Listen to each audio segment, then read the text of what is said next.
Bienvenidos a la segunda jornada informativa de proyectos gestionados por el Ayuntamiento de Madrid en el marco de los fondos europeos Next Generation. Abrimos ya el acto e invito a subir al atril al director general de presupuestos del Ayuntamiento de Madrid, don Miguel Ángel Rodríguez Mateo.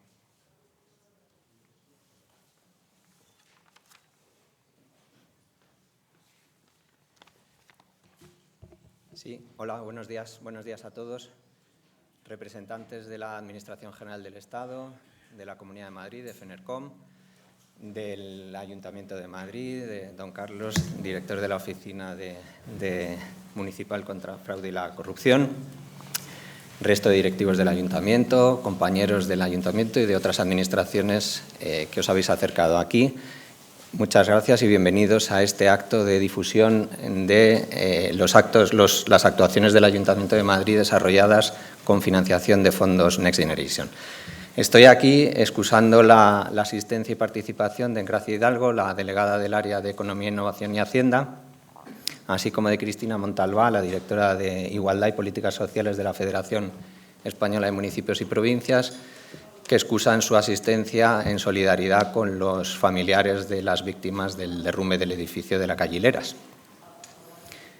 No obstante, el acto, la jornada sigue con normalidad. Pues bien, con los proyectos que veremos hoy aquí y con los que vimos en la jornada del año pasado en este mismo lugar, veremos un poco la práctica totalidad de las convocatorias a las que el Ayuntamiento de Madrid ha tenido acceso dentro de los fondos Next Generation. Si bien por volumen de impacto presupuestario son los proyectos de zonas de bajas emisiones 2021 y 2022 los más cuantiosos, realmente se ha tratado de acceder a proyectos que abarquen la práctica totalidad de las competencias de una entidad local, desde gestión de residuos, comercio, turismo sostenible, construcción de vivienda pública, digitalización, innovación, o incluso en el ámbito social con la construcción de nuevos centros de día y mejora de entornos de los accesos a los servicios sociales. Son proyectos que veremos aquí y que han permitido al Ayuntamiento de Madrid acceder a más de 450 millones de euros de los fondos Next Gen y en los que se han visto involucrados la práctica totalidad o la totalidad de las áreas de gobierno de las concejalías del Ayuntamiento, así como organismos autónomos, empresas públicas y los 21 distritos de la ciudad. Son competencias, como decía, sobre actuaciones que ya realizaba el Ayuntamiento, competencias propias locales, que lógicamente se han visto impulsadas por estas ayudas del mecanismo y que el Ayuntamiento va a seguir realizando. Por ejemplo, en relación con el campus del videojuego, que yo creo que vimos aquí en la jornada del año pasado, la financiación europea ya desapareció y el Ayuntamiento sigue prestando esa actuación o ese servicio de forma impulsada y renovada. Como decía, son más de 450 millones de euros los que el Ayuntamiento de Madrid ha tenido acceso. Eso nos sitúa como uno de los principales beneficiarios a nivel nacional de las ayudas Next Generation y se debe, yo creo, en parte a esa diversidad de agentes implicados, lo cual como empleados públicos pues, nos añade gran satisfacción. Tiempo ha habido también de señalar las debilidades del proceso en cuanto a la escasa participación de entidades locales en cuanto a la toma de decisiones o la gestión de los fondos europeos. Pero bien, como vemos, finalizada o próxima a finalizar la fase de captación de fondos europeos por vía Next Generation, se abre ahora otra vía por lo menos igual de desafiante, cuál es la de la justificación de estos fondos. Nos quedan pocos meses a todos, menos de un año en todo caso, para justificar adecuadamente las cantidades que se han recibido. En el caso del Ayuntamiento son todavía más de 200 millones de euros los que quedan por justificar, una cifra importante, pero es que nada desdeñable también es la cifra de más de 200 millones de euros que ya se han justificado adecuadamente por parte del Ayuntamiento. Justificación que no tiene que ver solo con una presentación de documentación económica, documentos contables o facturas, sino que abarcan también pues, todo el espectro de documentación administrativa, obligaciones contractuales, declaraciones de ausencia de conflicto de interés o contra el fraude, acreditación del principio de no causar daño significativo al medio ambiente, obligaciones de difusión y comunicación. Así que, como decía, abarca mucho espectro administrativo y en este aspecto me gustaría agradecer el trabajo en particular de la Subdirección General de Fondos Europeos, que tengo el honor de tener incluida dentro de la Dirección General de Presupuestos. Y sin más, decir también que con la finalización de esta vía de fondos Next Gen se abren nuevas viejas vías de captación de fondos europeos, como todos sabemos, fondos estructurales, FEDER, Fondo Social Europeo Plus, programas LIFE de urbanismo, convocatorias concretas. En este sentido, me gustaría comentar que recientemente el Ayuntamiento de Madrid ha sido beneficiario, junto con otras muchas entidades locales, de la convocatoria EDIL con 5,7 millones de euros para un proyecto general del Ayuntamiento de más de 14 millones de euros. Era de en torno a 20 millones de euros y ha sido recortada a 14. Y también vía Comunidad de Madrid hemos accedido a más de 9,5 millones de euros para programas FEDER. Todo dentro de actuaciones en los distritos fundamentalmente del sur y del este, que son los objetos de actuación preferente por parte del Ayuntamiento. Sin más, agradecer la participación de los ponentes que van a participar aquí, la Dirección General de Planificación de Infraestructuras de Movilidad, la Empresa Municipal de Transportes, Dirección General de Conservación de Vías Públicas, Madrid Calle 30, Oficina Digital, Informática, Organismo Autonómico Informática del Ayuntamiento de Madrid, ¿quién me queda? Empresa Municipal de la Vivienda y Suelo, y perdonadme si me dejo alguno más. Muchas gracias a todos, espero que os resulte de interés y bienvenidos. Muchas gracias.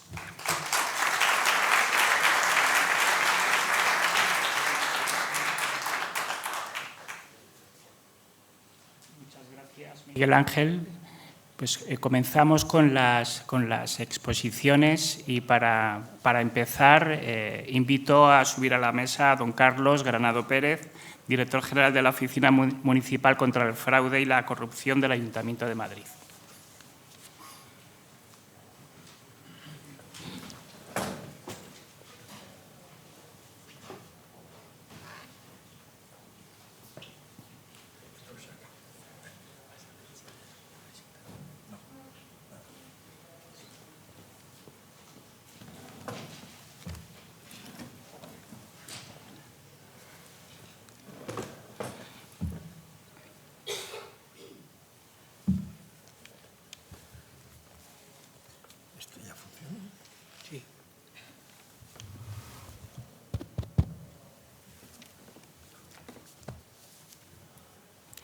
Bueno, perdón, un momento, voy a hacer la presentación como Dios manda, que es un placer tenerle hoy aquí como invitado a estas ponencias.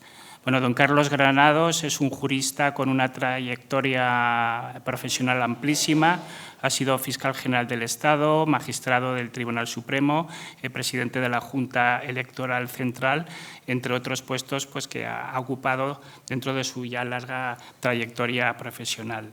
Es director de la Oficina Municipal contra el Fraude y Corrupción del Ayuntamiento de Madrid desde la creación de este órgano en 2018 y es además pues, vicepresidente del Comité de Seguimiento del Plan de Medidas Antifraude, constituido en junio del 2022. Fue precisamente la aprobación de este plan de medidas antifraude del Ayuntamiento de Madrid un requisito para poder participar en las convocatorias y en las actuaciones financiadas por el plan de recuperación. Muchas gracias por la presentación. Señoras, señores, directores generales, señor subdirector general de los fondos europeos, es para mí un placer participar en esta jornada y agradezco la amable invitación. El título es que no cabe duda que la gestión de los fondos viene a afianzar la cultura de antifraude y de integridad en el Ayuntamiento de Madrid. Prueba de ello han sido las reuniones que hemos mantenido en el Comité de Seguimiento, donde se ha visto y evidenciado la preocupación, no solamente de aprovechar estos fondos, sino hacer un útil e íntegro uso de los mismos en beneficio de servicios públicos, que para eso está el Ayuntamiento de Madrid. La gestión de los fondos públicos debe estar siempre fuera de toda sospecha de fraude, corrupción, conflicto de intereses o irregularidades administrativas. La prevención y el control son pilares sobre los que ha de sustentarse esta gestión. El artículo 325 del Tratado de Funcionamiento de la Unión Europea recoge la obligación de la Unión y de todos los Estados miembros de adoptar las medidas necesarias en los ámbitos de prevención, la prevención es esencial, y la lucha contra el fraude que afecte a sus intereses financieros. Esta obligación está expresada de una manera más relevante respecto de los fondos Next Generation. Todo ello, estos fondos enmarcan, como todos sabemos, el impacto económico y social que la pandemia provocada por la COVID-19 tuvo en el conjunto de países de la Unión Europea y están regulados en un reglamento 241 del Parlamento Europeo del Consejo, y cuyo artículo 22, en su apartado segundo, dispone que la obligación de todos los Estados miembros de tomar las medidas oportunas para prevenir, detectar, corregir el fraude, la corrupción y los conflictos de intereses. En España, la regulación de los fondos Next Generation quedó establecida en dos órdenes del Ministerio de Hacienda, las dos de 29 de septiembre del 21, y estas órdenes, 1030 y 1031, en la primera se configura el sistema de gestión de los fondos y del Plan de Recuperación, Transformación y Resiliencia, en cuyo artículo 6 se establece la exigencia de un plan de medidas antifraude y en la orden 1031 se establece el procedimiento. El plan de medidas antifraude queda configurado como un elemento esencial en la gestión de los fondos NECS. En este contexto se sitúa el plan de medidas antifraude del Ayuntamiento de Madrid, aprobado el 24 de marzo del 2022 por acuerdo de su Junta de Gobierno.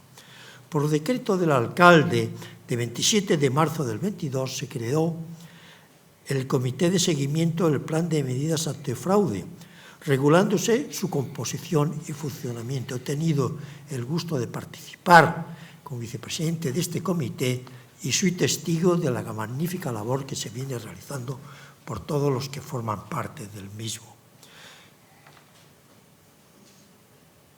No cabe duda que la finalidad fundamental de este comité es el control, seguimiento y supervisión del cumplimiento del plan de medidas antifraude.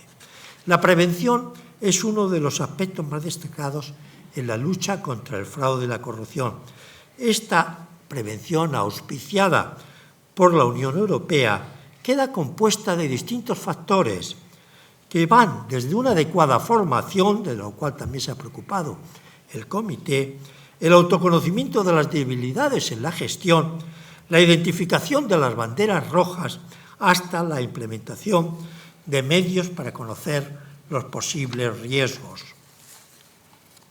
Uno de dichos factores de prevención es el buzón de denuncias de la Oficina Municipal contra el Fraude y la Corrupción. Este buzón permite a los ciudadanos y empleados públicos transmitir sus percepciones de debilidad o malas prácticas, en el caso de que existiera, en el ámbito municipal, con objeto de prevenir y gestionar los eventuales riesgos de fraude y conflicto de intereses. El buzón, creado al amparo de lo dispuesto en el Reglamento Orgánico de la Oficina Municipal, ha ampliado su ámbito competencial al atribuírsele también la recepción de las denuncias en el Plan de Medidas Antifraude para la gestión de los fondos Next Generation, de manera que si se detecta cualquier irregularidad en la gestión de estos fondos, se pueden informar o se puede denunciar ante este buzón de la Oficina Municipal. Y más recientemente este buzón también se ha convertido en el buzón del Sistema Interno de Información, cuya implementación está exigida por la Ley 223 de 20 de febrero, reguladora de la protección de las personas que informan sobre infracciones normativas y de lucha contra la corrupción. El funcionamiento de este buzón, que destaco su importancia, está recogido en la página web del Ayuntamiento, especialmente en la página web de la Oficina Municipal. Al buzón se incorporan las necesarias garantías para la protección de denunciantes y de denunciados, la confidencialidad de las informaciones y la protección de los datos de carácter personal, admitiéndose las denuncias anónimas. Ello es algo que es trascendente porque tengo que significar que muchas de las denuncias que se presentan en el buzón de la oficina son anónimas. Y además tiene su justificación, porque la mejor protección que se le puede dar al denunciante es que no se conozca y se proteja su identidad. Eso sí, dispone el buzón de una aplicación informática que permite la comunicación con los denunciantes sin quebrantar este anonimato en el caso que se hubiese utilizado. Por otra parte, conviene hacer una breve referencia a los sistemas tecnológicos como medios para mejorar la prevención y la gestión de los fondos públicos y en concreto de los fondos Next Generation.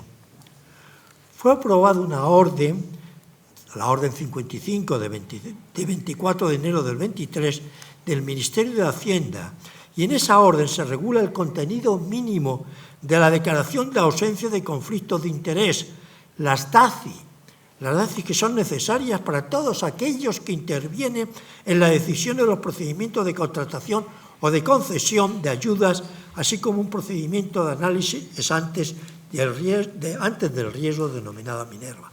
Pero yo me voy a detener en las DACI.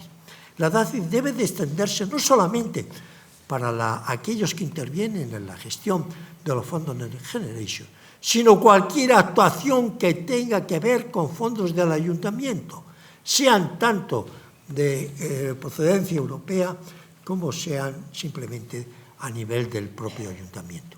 De manera que esas declaraciones de ausencia de conflicto de interés es importante porque sí quiero recalcar que la mayoría o bastantes asuntos de los que se conocen en la Oficina Municipal contra el Fraude de la Corrupción tienen que ver precisamente con posibles conflictos de intereses.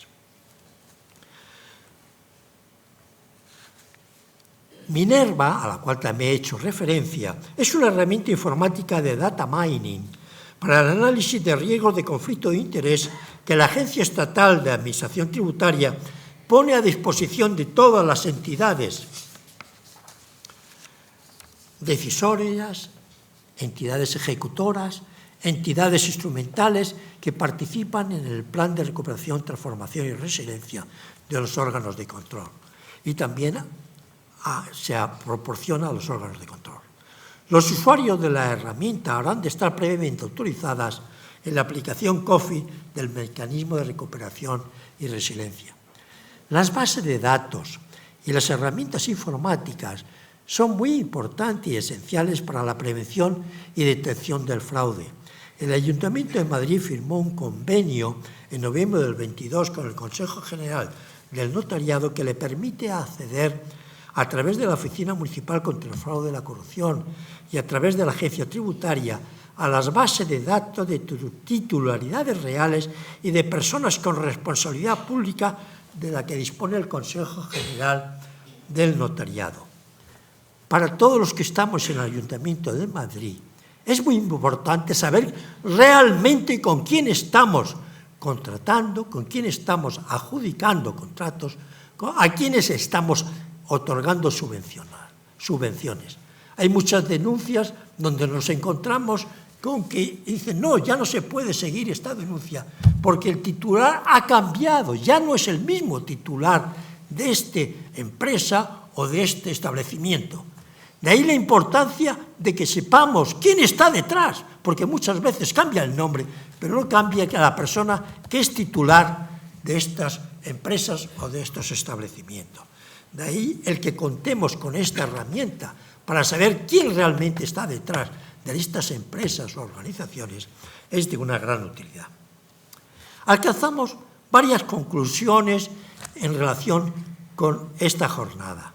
La primera, la evidencia de la eficacia y de la utilidad de los planes de medidas antifraude para la gestión de los fondos Next Generation y ello aconseja, dada su utilidad, el que se extiendan sus contenidos a la gestión de todos los fondos públicos, independientemente de su procedencia, ya sean europeos, nacionales, autonómicos o locales, si bien ello requerirá un sustento legal, como sí existe en el caso específico de la gestión de los fondos Next Generation.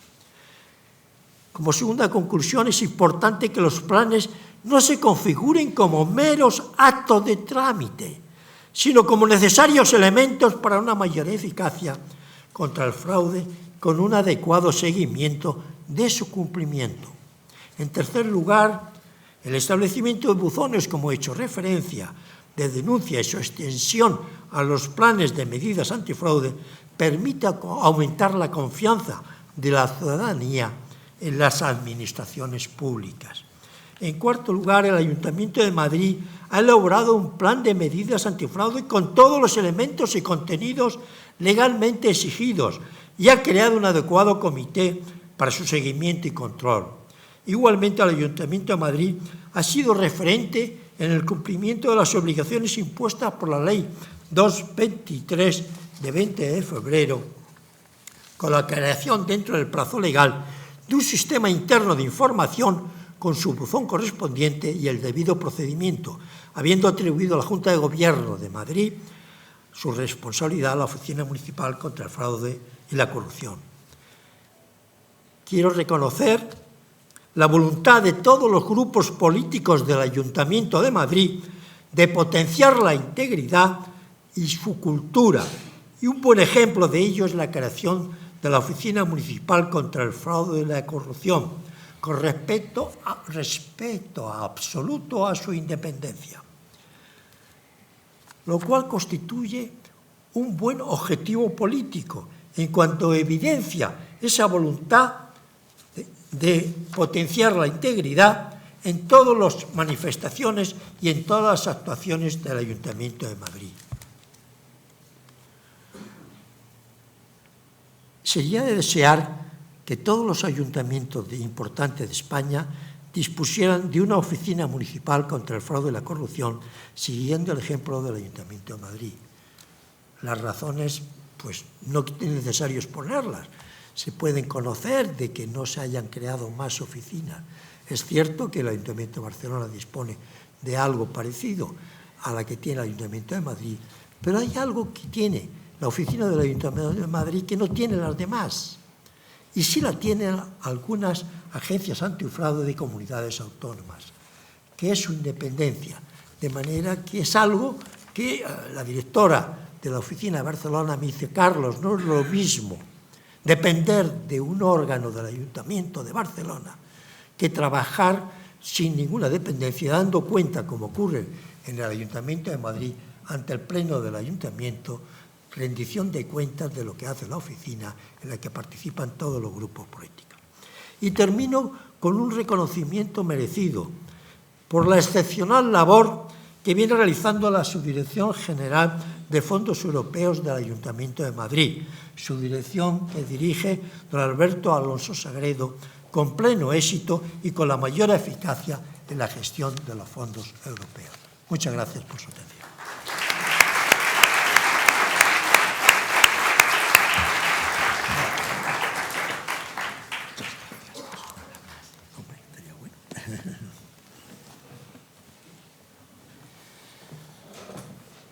Bueno, muchas gracias, don Carlos, por sus palabras. La verdad que es un lujo para el Ayuntamiento de Madrid contar con toda su experiencia y un placer en lo personal tratar con usted.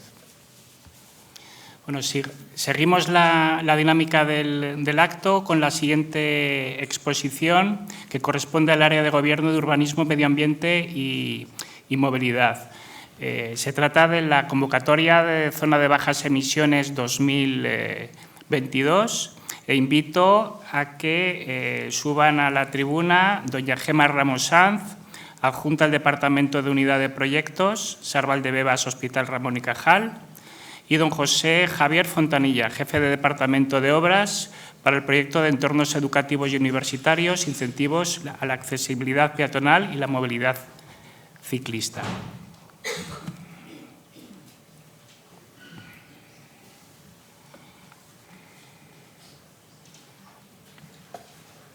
La convocatoria de zona de bajas emisiones 2022 da continuidad a la convocatoria anterior de 2021. Si en la primera convocatoria se captaron 150 millones de euros, en la segunda convocatoria correspondiente a 2022 estaba más limitada en cuanto al presupuesto, no obstante, nuestra ciudad captó 64 millones de euros. De la primera convocatoria de 2021 ya dimos cuenta en la jornada anterior y, dada la importancia de esta convocatoria, pues vamos a realizar varias exposiciones de las actuaciones que se desarrollan.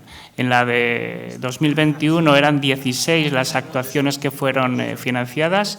En esta ocasión, en 2022, se encontraban limitadas por la propia convocatoria a 6 actuaciones como máximo. La Ciudad de Madrid ha venido desarrollando 6 la totalidad de estas 6 actuaciones de las que vamos a dar cuenta ahora.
Presentando porque ha habido un problema al directo, estas cosas Marta y Javier lo van solucionando, que se ha grabado 2 veces la misma presentación. Yo soy Gemma Ramos, estoy sustituyendo a Marta Santos, que es mi compañera del Departamento de Obras de la Subdirección General de Infraestructuras de la Movilidad. Vamos a presentar el BR1 y, yo participé en el proyecto, la redacción del proyecto, la dirección del proyecto, y Marta y el equipo de obras hizo la obra, pero bueno, estuvimos muy en relación porque era una cosa tan novedosa y que se hizo con tanta rapidez que pusimos todos los efectivos a disposición. ¿Me muevo? ¿Sí? ¿Ya está abierto? Sí. Pues nada. Pues el BR1 es la primera línea de bus Rapid. Supongo que algunos, ya la mayoría la conocéis e incluso seguro que muchos de vosotros la habéis utilizado. ¿Qué diferencia a la línea del BR, ¿no?, con respecto al resto de las líneas de la EMT, que es una maravilla la red que tenemos de autobuses? Bueno, pues lo que todos los conductores nos gustaría tener, ¿no? Una plataforma segregada para nosotros, en el que no tenemos que pelearnos con el tráfico, va como en una lanzadera, y tiene prioridad semafórica. La prioridad, esto me deslumbra, pero lo haremos así. La prioridad semafórica pues es una maravilla, porque según va llegando el autobús, pues se le van poniendo todos los semáforos en verde, con lo que con esto pues mejoramos muchísimo pues todo, la velocidad comercial, el tiempo de recorrido, la comodidad en el trayecto, todo. El proyecto se hizo muy rápido porque pues fue una iniciativa que se vio la oportunidad para integrarla dentro de precisamente los fondos de Next Generation. Entonces, pues se hizo, la verdad, heroicamente, con un contrato menor y en 2 meses. Es verdad que tuvimos muchísima ayuda de la Subdirección de Tecnologías del Tráfico porque digamos que el 50% de esto es obra civil, el 50% tecnología de tráfico. Y evidentemente en el presupuesto pues también se ve. Esta línea de BR1 pues se ha implementado pues donde tienen cabida, ¿no? Esto sería pues casi imposible implementarlo en la zona metropolitana. Entonces se hizo en Valdebebas y pues el objetivo era conectarlo con el hospital de referencia, el Hospital Universitario de Ramón y Cajal. Como los que sois de Madrid sabréis, el hospital tiene una saturación impresionante. Al meterle toda esa población, pues el acceso al hospital es muy complicado. El objetivo era enlazar desarrollos residenciales de Valdebebas y San Chinarro con conexión directa con el Hospital de Ramón y Cajal. El primer bus rápido de la ciudad de Madrid une Valdebebas, también une el Zendal, que está en el itinerario, las Cárcavas, que se queda en medio, que es la zona de Fuerzas Armadas, San Chinarro y el Hospital Ramón y Cajal en 30 minutos. O sea, esto es heroico. O sea, cualquier persona que saque su coche del garaje en Valdebebas tarda mucho más en estar en la consulta del hospital que cogiendo el bus rápido, porque solamente en aparcar, pero vamos, que se ha conseguido un logro importante. Se inició la obra en enero del 2023 con una ejecución de 8 meses y el importe que veis ahí. Este es un plano de situación en el que pues el principio es casi el inicio, vamos, ahí la carretera que veis es la M11 y ese es el Parque Forestal de Felipe VI, recorre, barre todo Valdebebas, sube Avenida de Fuerzas Armadas, atraviesa San Chinarro y ya entra como una lanzadera en la 1 y hasta la puerta del hospital. Desde el punto de vista, digamos, ya técnico, había, pues, en las primeras visitas de obra que hicimos, vimos muy clara la diferencia. Había una zona que era Valdebebas, que nos daba una oportunidad increíble, sin embargo, pues San Chinarro, y fijaros que es una población nueva, pues estaba mucho más atopizado, era mucho más complicado. Y bueno, pues ha habido esas dos obras dentro de la misma obra. En Valdebebas teníamos, como se puede ver, la construcción completa de la nueva plataforma segregada para el autobús. Se metió en una mediana que había de 13 metros, donde iban pues otras acometidas del canal de Isabel II, bueno, otras acometidas. Pero como nuestra actuación era en una plataforma sobre aquello, pues lo hicimos muy bien compatible. Y, bueno, pues como veis ahí muy bien, pues toda esa mediana que estaba, bueno, semi-revegetada, no había mucha vegetación, la verdad, pues se metió la ida y la vuelta del autobús y aún quedaron un par de, bueno, semi-medianas ahí y no se tocó ni el tráfico ni los aparcamientos. Sin embargo, en San Chinarro pues fue bastante más complicado. Entonces, lo que hubo que hacer era redistribuir y reformar, digamos, toda la calzada. Inició en la parte de la sección de arriba, como veis están las plazas de aparcamiento y los autobuses van, pues como siempre iban pues, pegado a la plaza de aparcamiento con sus dársenas. Entonces, los autobuses se metieron a la zona central de la vía, tuvimos que respetar, por supuesto, el carril bici y redistribuir todo el tráfico. Fue muy complicado. Algunas zonas de San Chinarro se han visto ligeramente penalizadas con sus consecuentes quejas. Pero bueno, ahora todo el mundo está encantado, luego lo veréis. Como veis arriba, veis esas dos fotos, la plataforma segregada, que veis esa mediana grande y cómo ha quedado abajo los dos viales de ida y vuelta dentro de la misma plataforma. Y dentro de y luego la otra, bueno, pues veis ahí también un vial de San Chinarro en el que se ha dejado, en algunas zonas se ha hecho con pintura, en la mayoría con bordillo, donde se ha quedado un carril para la circulación normal y luego todas las líneas de autobús se han canalizado a la zona interior del carril. Bueno, ¿qué características tiene? Pues el itinerario está dotado de prioridad semafórica, como ya he dicho. En las intersecciones quiere decir que todos los pasos de cebra y todas las intersecciones han tenido que semaforizar, porque claro, prioridad es prioridad, o sea, para los peatones y para el tráfico para que pase el bus rápido.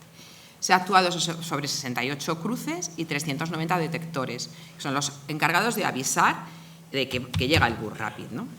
Cada autobús cuenta con una baliza embarcada que sirve para que las 167 espiras que están alojadas en el pavimento, ahora os cuento cómo funciona esto, detecten que llega el bus rápido y empiece su función de abrir los semáforos.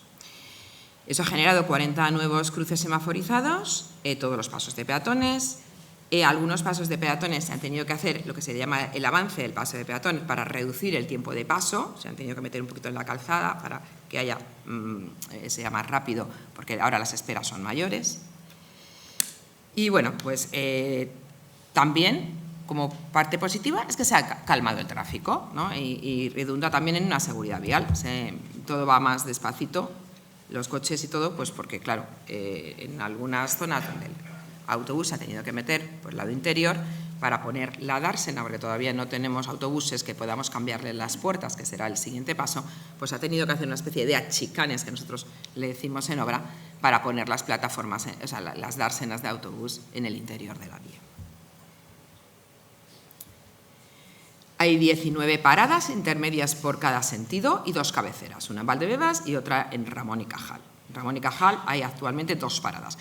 Fijaros que fue tan complicado que acabamos el proyecto y todavía no sabíamos las paradas de Ramón y Cajal dónde iban a estar, porque es que no sabían dónde ubicarlas. Finalmente se ha puesto una un poquito más para arriba de la zona de entrada de urgencias y otra donde está el universitario según entras en el complejo. En total hay 31 kilómetros, que son 15 kilómetros de recorrido, pero con la ida y la vuelta son 31 kilómetros. 19 por plataforma segregada y bueno, pues el resto, como hemos dicho antes. Ahí veis todas las paradas que hay en el itinerario. Las dársenas han generado 38 nuevas dársenas de parada, 19 por sentido, donde se dispone de marquesinas habilitadas con toda la información. O sea, son ya top.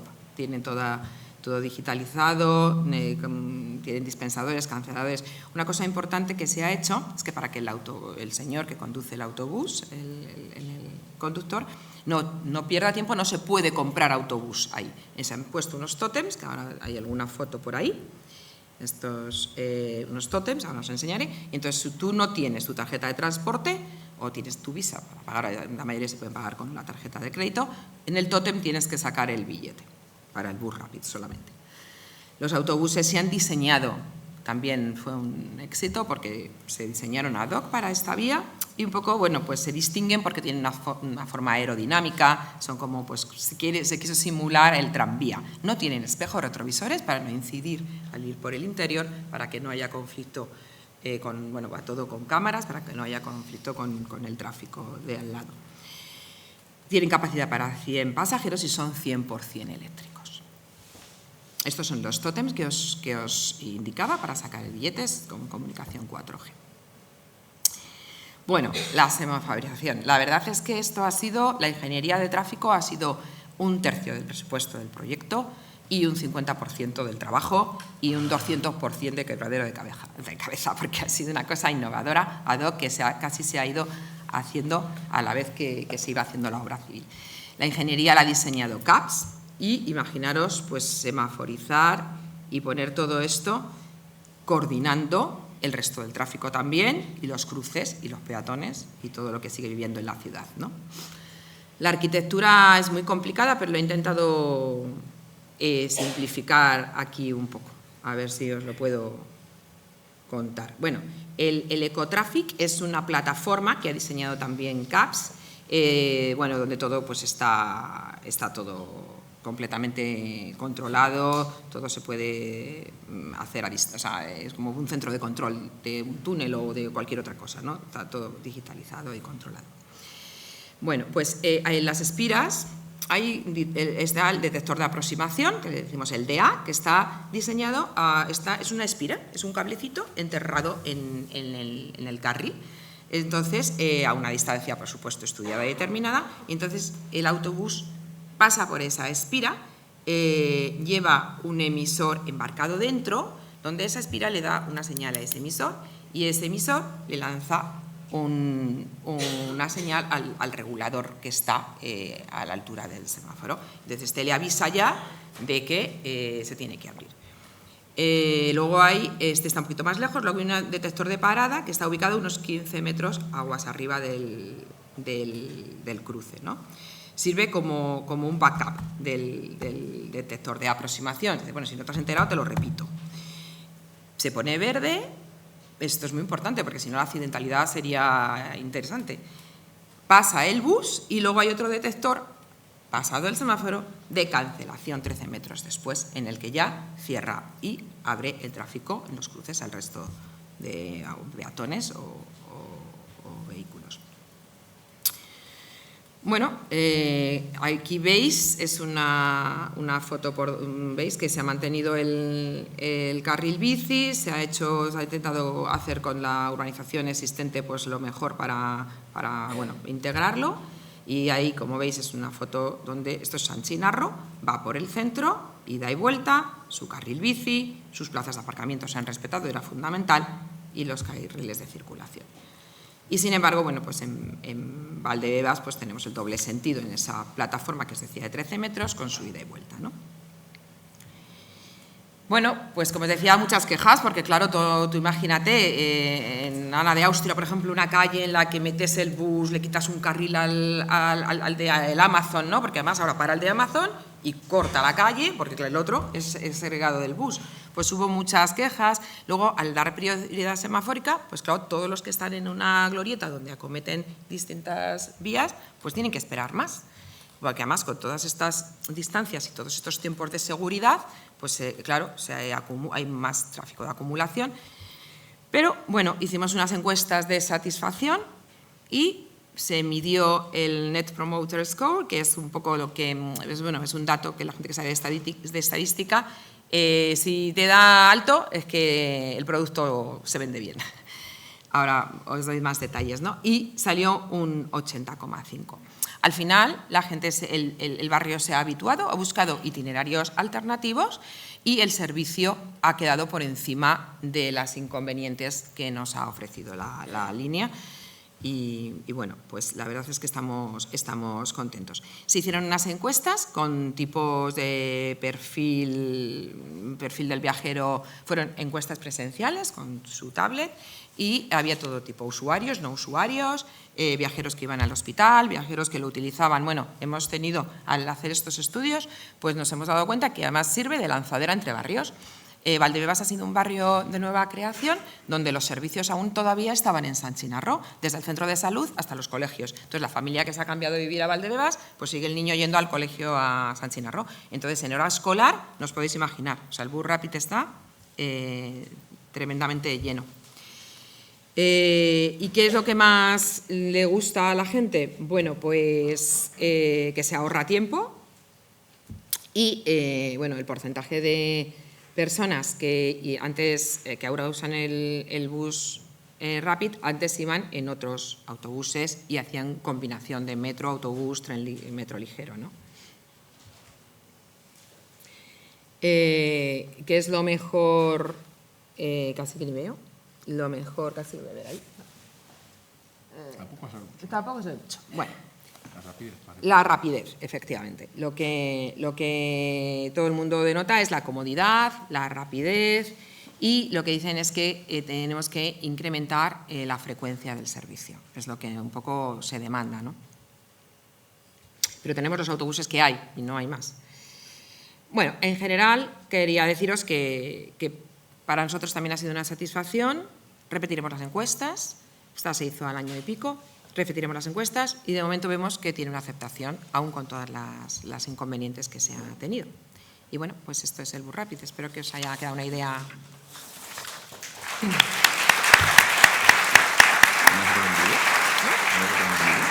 No. Muchas gracias, Gemma. Te dejo aquí. Pues a continuación, don José Javier Fontanilla nos expondrá la actuación de entornos educativos y universitarios, incentivos a la accesibilidad peatonal y la movilidad ciclista.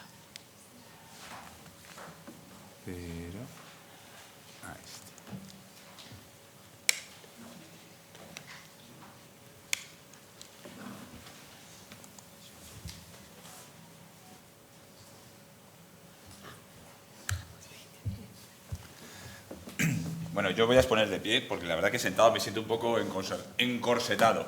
No sé si se me escucha adecuadamente con el micrófono o sin micrófono. Afortunadamente tengo una voz potente, así que yo creo que se me escucha. ¿Verdad? ¿Cuál? Sí, bueno. ¿Sí tenemos? Vale. Muchas gracias. Uy, mucho mejor, sí. Bueno, en realidad, me presento. Soy José Fontanilla, soy el jefe del Departamento de Obras de la Subdirección General de Infraestructuras de la Movilidad, que tengo que memorizar los nombres estos tan largos que tenemos. Y en realidad vamos a presentar ahora una obra muy concreta que está financiada por los fondos europeos en más de un 55% y que el presupuesto global llega casi a 13 millones de euros. Yo estoy siendo de momento el director de las obras, puesto que esto, aunque la finalización de las mismas fue el pasado 30 de septiembre, estamos ahora mismo con todos los procesos de recepción y finalización de las mismas. Además,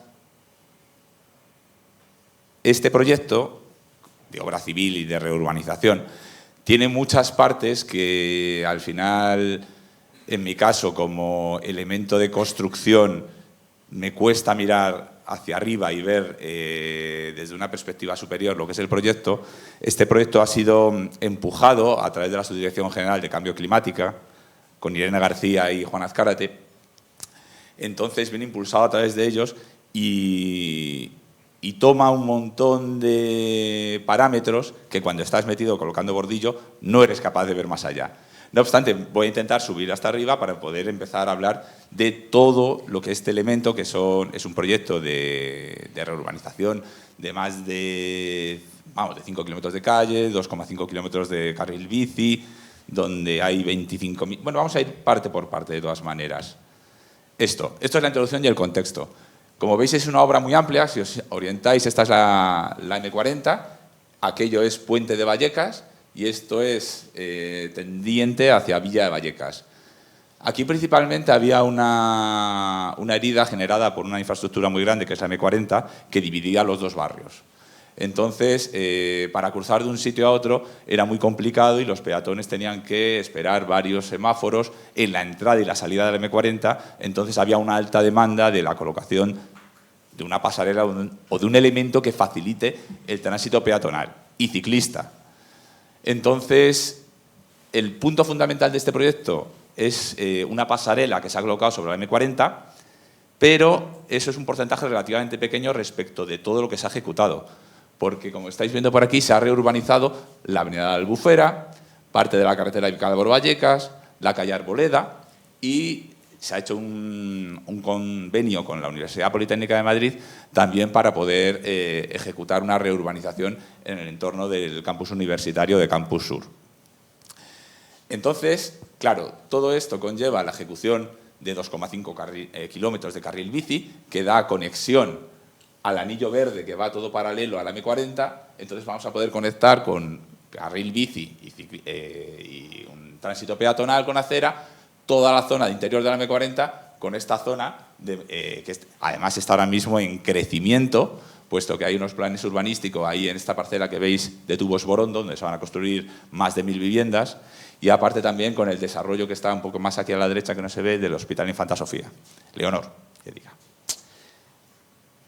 Entonces, como unidades principales de este proyecto, podemos destacar, pues eso, que son 110.000 metros cuadrados de ejecución de reurbanización, más de 2,5 kilómetros de carril bici, más de 3 kilómetros de calle en reurbanización.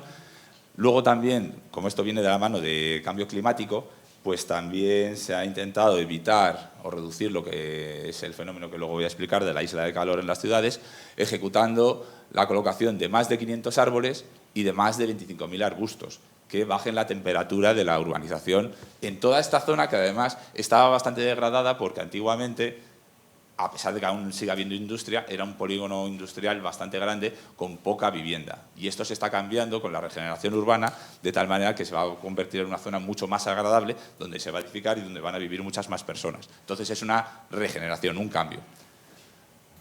También estoy viendo que se han colocado más de 2,5 kilómetros de tubería de agua regenerada para poder regar toda la urbanización que vamos a hacer, más luego los desarrollos futuros de Tubos Borondo, como la parte del hospital. Y esto viene a través de la ejecución de unas nuevas bombas que vamos a colocar en este depósito que había inicialmente. Se ha hecho una ejecución de una tubería subterránea hasta un nuevo depósito que se coloca allí, y lo mismo, a través de la avenida Albufera y carretera de Vicálvaro-Vallecas, se ha colocado una tubería de tal manera que luego podamos suministrar agua regenerada para poder regar todas estas zonas. Entonces, como parte fundamental y demandada por los vecinos de la zona, se ha ejecutado esta pasarela. Para poder cruzar antes de lo que viene a ser Puente de Vallecas hacia Villa de Vallecas, había que cruzar la M40 por ese puente donde actualmente hay una acera muy estrecha, había que cruzar aquí dos semáforos muy lentos y con mucho tráfico, puesto que son las salidas y las entradas a Villa y Puente de Vallecas respecto de la M40, y en el otro lado lo mismo. Entonces, Finalmente se ha colocado esta pasarela que cierra la herida que la M40 generaba en el entramado de la ciudad de Madrid, en esta zona del sur de Madrid. Y esa es la pasarela que hemos colocado, que quiero mostraros un pequeño vídeo de cómo se ha colocado, porque en realidad esto es un elemento muy singular de ingeniería y nos ha costado bastante tiempo colocarla y bastantes esfuerzos y gestiones con distintas administraciones públicas. La carretera, la M40, es una infraestructura que es de titularidad estatal. Entonces hemos tenido que estar negociando con ellos precisamente el corte total de la M40, como estáis viendo ahí. Esto se hizo el fin de semana del 8 de agosto. Y esta pasarela son 2 tramos que suman 100 metros, que se han traído desde un taller que estaba en Antequera, en Málaga, a través de la autovía, cortando de hecho el paso del tráfico desde Antequera hasta Madrid durante todo su recorrido, y se tuvo que montar este operativo que estáis viendo ahora mismo en las imágenes a través de grandes grúas de tonelaje para poder izar los 2 tramos que vinieron montados desde Málaga, cada uno de los 2 tramos por separado, ya que aunque esto parece un juego de niños, en realidad cada uno de estos tramos pesa más de 50 toneladas. Que tú piensas que 50 toneladas puede ser una gran cantidad de peso, pero en realidad dentro de lo que se está estudiando en ingeniería civil es una pasarela muy ligera. Entonces así se colocó el primer tramo, el segundo está allí esperando, como podéis ver. Bueno, hay que colocarlo aquí en los estribos con máxima precisión, en los estribos y en los apoyos centrales, para luego ahora poder colocar el segundo tramo.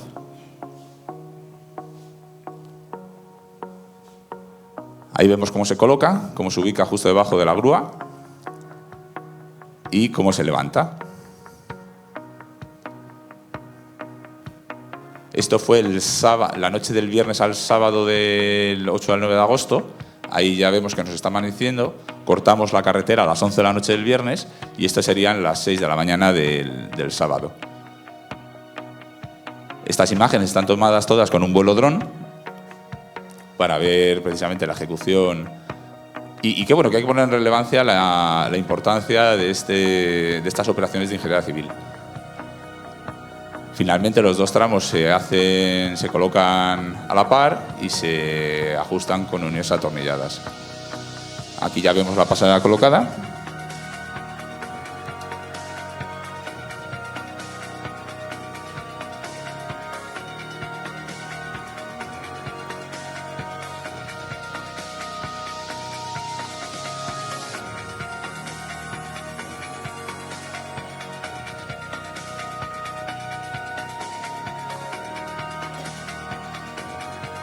Y bueno, esto ya era el sábado a mediodía cuando terminamos de colocar los 2 tramos y luego, de hecho, hasta el día de hoy hemos seguido trabajando para poder inaugurar esta pasarela, que por cierto, a ver, esto, a ir para atrás, que por cierto esta pasarela estamos también muy orgullosos porque la va a inaugurar el alcalde este viernes. Entonces, a partir de este viernes podremos ponerla al servicio del ciudadano y cumplir esta demanda por los vecinos de la zona. Pero bueno, como decíamos, este proyecto es mucho más que la pasarela y yo quiero englobarlo desde un punto general, desde un punto de vista mucho más arriba. ¿Voy bien de tiempo? No.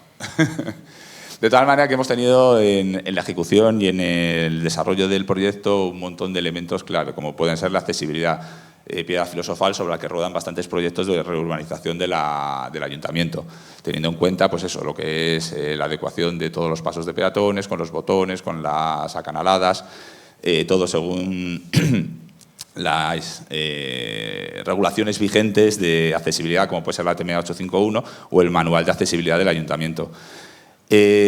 Para hacer esta obra, bueno, se han tenido que gestionar un montón de servicios interesados, afectados dentro del Ayuntamiento de Madrid y fuera, como pueda ser el transporte público colectivo, en este caso con la MT y con el transporte público colectivo del Ayuntamiento hemos hecho muchas reuniones. De hecho, incluso se ha mejorado esta parte, que es un intercambiador de autobuses que tenemos al lado de la Renfe de Vallecas y del metro, la parada de metro de la línea 1 Sierra de Guadalupe, donde se ha optimizado y se han mejorado los accesos y los flujos de los vehículos.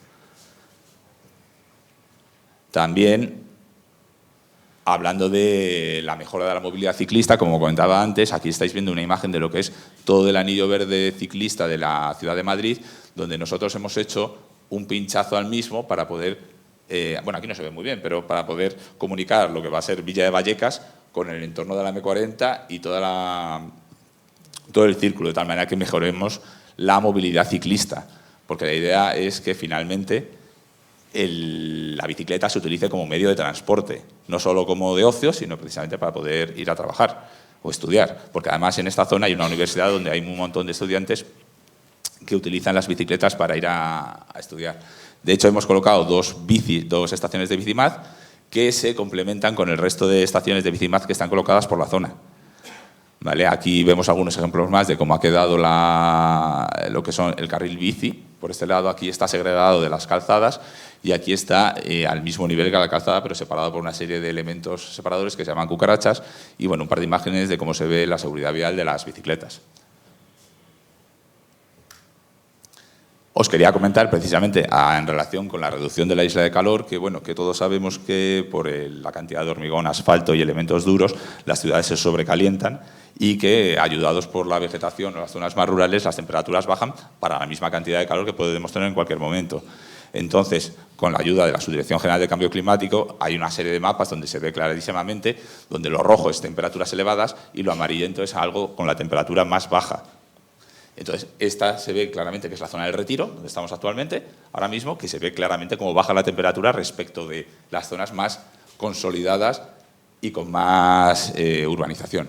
Entonces, nosotros hemos querido coger la zona que estamos viendo, que esa es la urbanización que hemos visto de Tubos Borondo, esto es el Parque Lineal Palomeras, donde se ve que también baja la temperatura, pues al colocar 25.000 arbustos y 500 árboles, lo que vamos a querer reducir es la temperatura de toda esta zona del cuadrado, convirtiéndola en una zona más azul, reduciendo la temperatura y aquí vemos básicamente cómo hemos conseguido este objetivo, que al final todos esos arbustos que estamos hablando se van plantando en medianas, laterales, parterres, ¿vale? En toda esta zona, dando además un cambio radical con lo que había antes, que era toda una superficie y una urbanización muy dura. Entonces ahí vemos cómo vamos adaptándolo todo. Además de colocar fuentes en determinados sitios para que la gente se pueda refrescar en verano. Y bueno, aquí vemos un par de imágenes más. Esta era la calle Arboleda de acceso a la universidad, donde antes esto era una zona industrial muy fea y muy desagradable, donde ahora lo hemos transformado en un carril bici, dos aceras anchas que cumplen accesibilidad y que dan capacidad peatonal para acceder por los peatones directamente a la universidad o al metro que está al final. Y hemos colocado una mediana, donde está colocado con una serie de árboles que crecerán y darán sombra en un futuro. Y la última parte que quería comentar es que para regar estos 500 árboles más los 25.000 arbustos se ha desarrollado, como comentaba al principio, una infraestructura que conecta el anillo que tenemos de aguas regeneradas con estos tubos violetas que son típicos de las conexiones de aguas regeneradas, con 2,5 kilómetros para poder regar todas estas zonas con el agua regenerada y no con agua potable, ¿vale? Para hacer una gestión sostenible del agua. Esto sumado también a que todos los parterres que hemos estado ejecutando, todos tienen un drenaje inferior que funciona como sistemas urbanos de drenaje sostenible, de tal manera que evitan que en gran medida parte de las lluvias y de los caudales de pluviales no acaben en las depuradoras, sino que directamente se puedan utilizar y puedan ser absorbidos por las zonas de jardines de drenaje. Y nada, con esto termino. Ha sido una exposición muy breve porque yo aquí me podría tirar hablando bastante más tiempo, pero como el tiempo era limitado, espero que os haya gustado.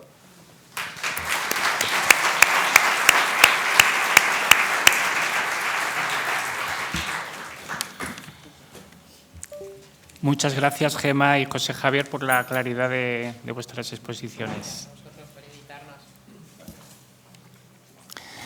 Seguimos con la convocatoria de Zona de Bajas Emisiones 2022. Ahora pasamos al proyecto de renovación de la gestión centralizada de Zona de Bajas Emisiones Madrid-Calle 30 y pasarela sobre la M30. Invito a subir a la tribuna a don Francisco Javier Verges, ingeniero superior industrial responsable de tecnología, sistemas e instalaciones de Madrid-Calle 30, y a don Luis Benito, doctor ingeniero de Caminos, Canales y Puertos del Departamento de Estructuras de Madrid-Calle 30.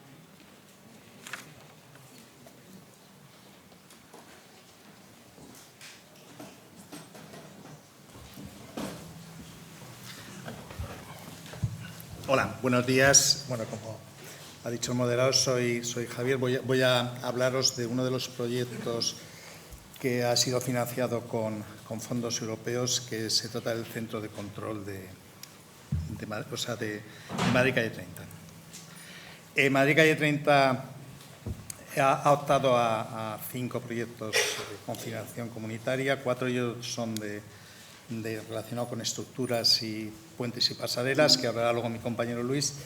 Y el último es el relativo a la renovación del centro de control de los túneles de Madrid Calle 30. Vale, como introducción, bueno, yo creo que la M30 la conocéis suficiente todos.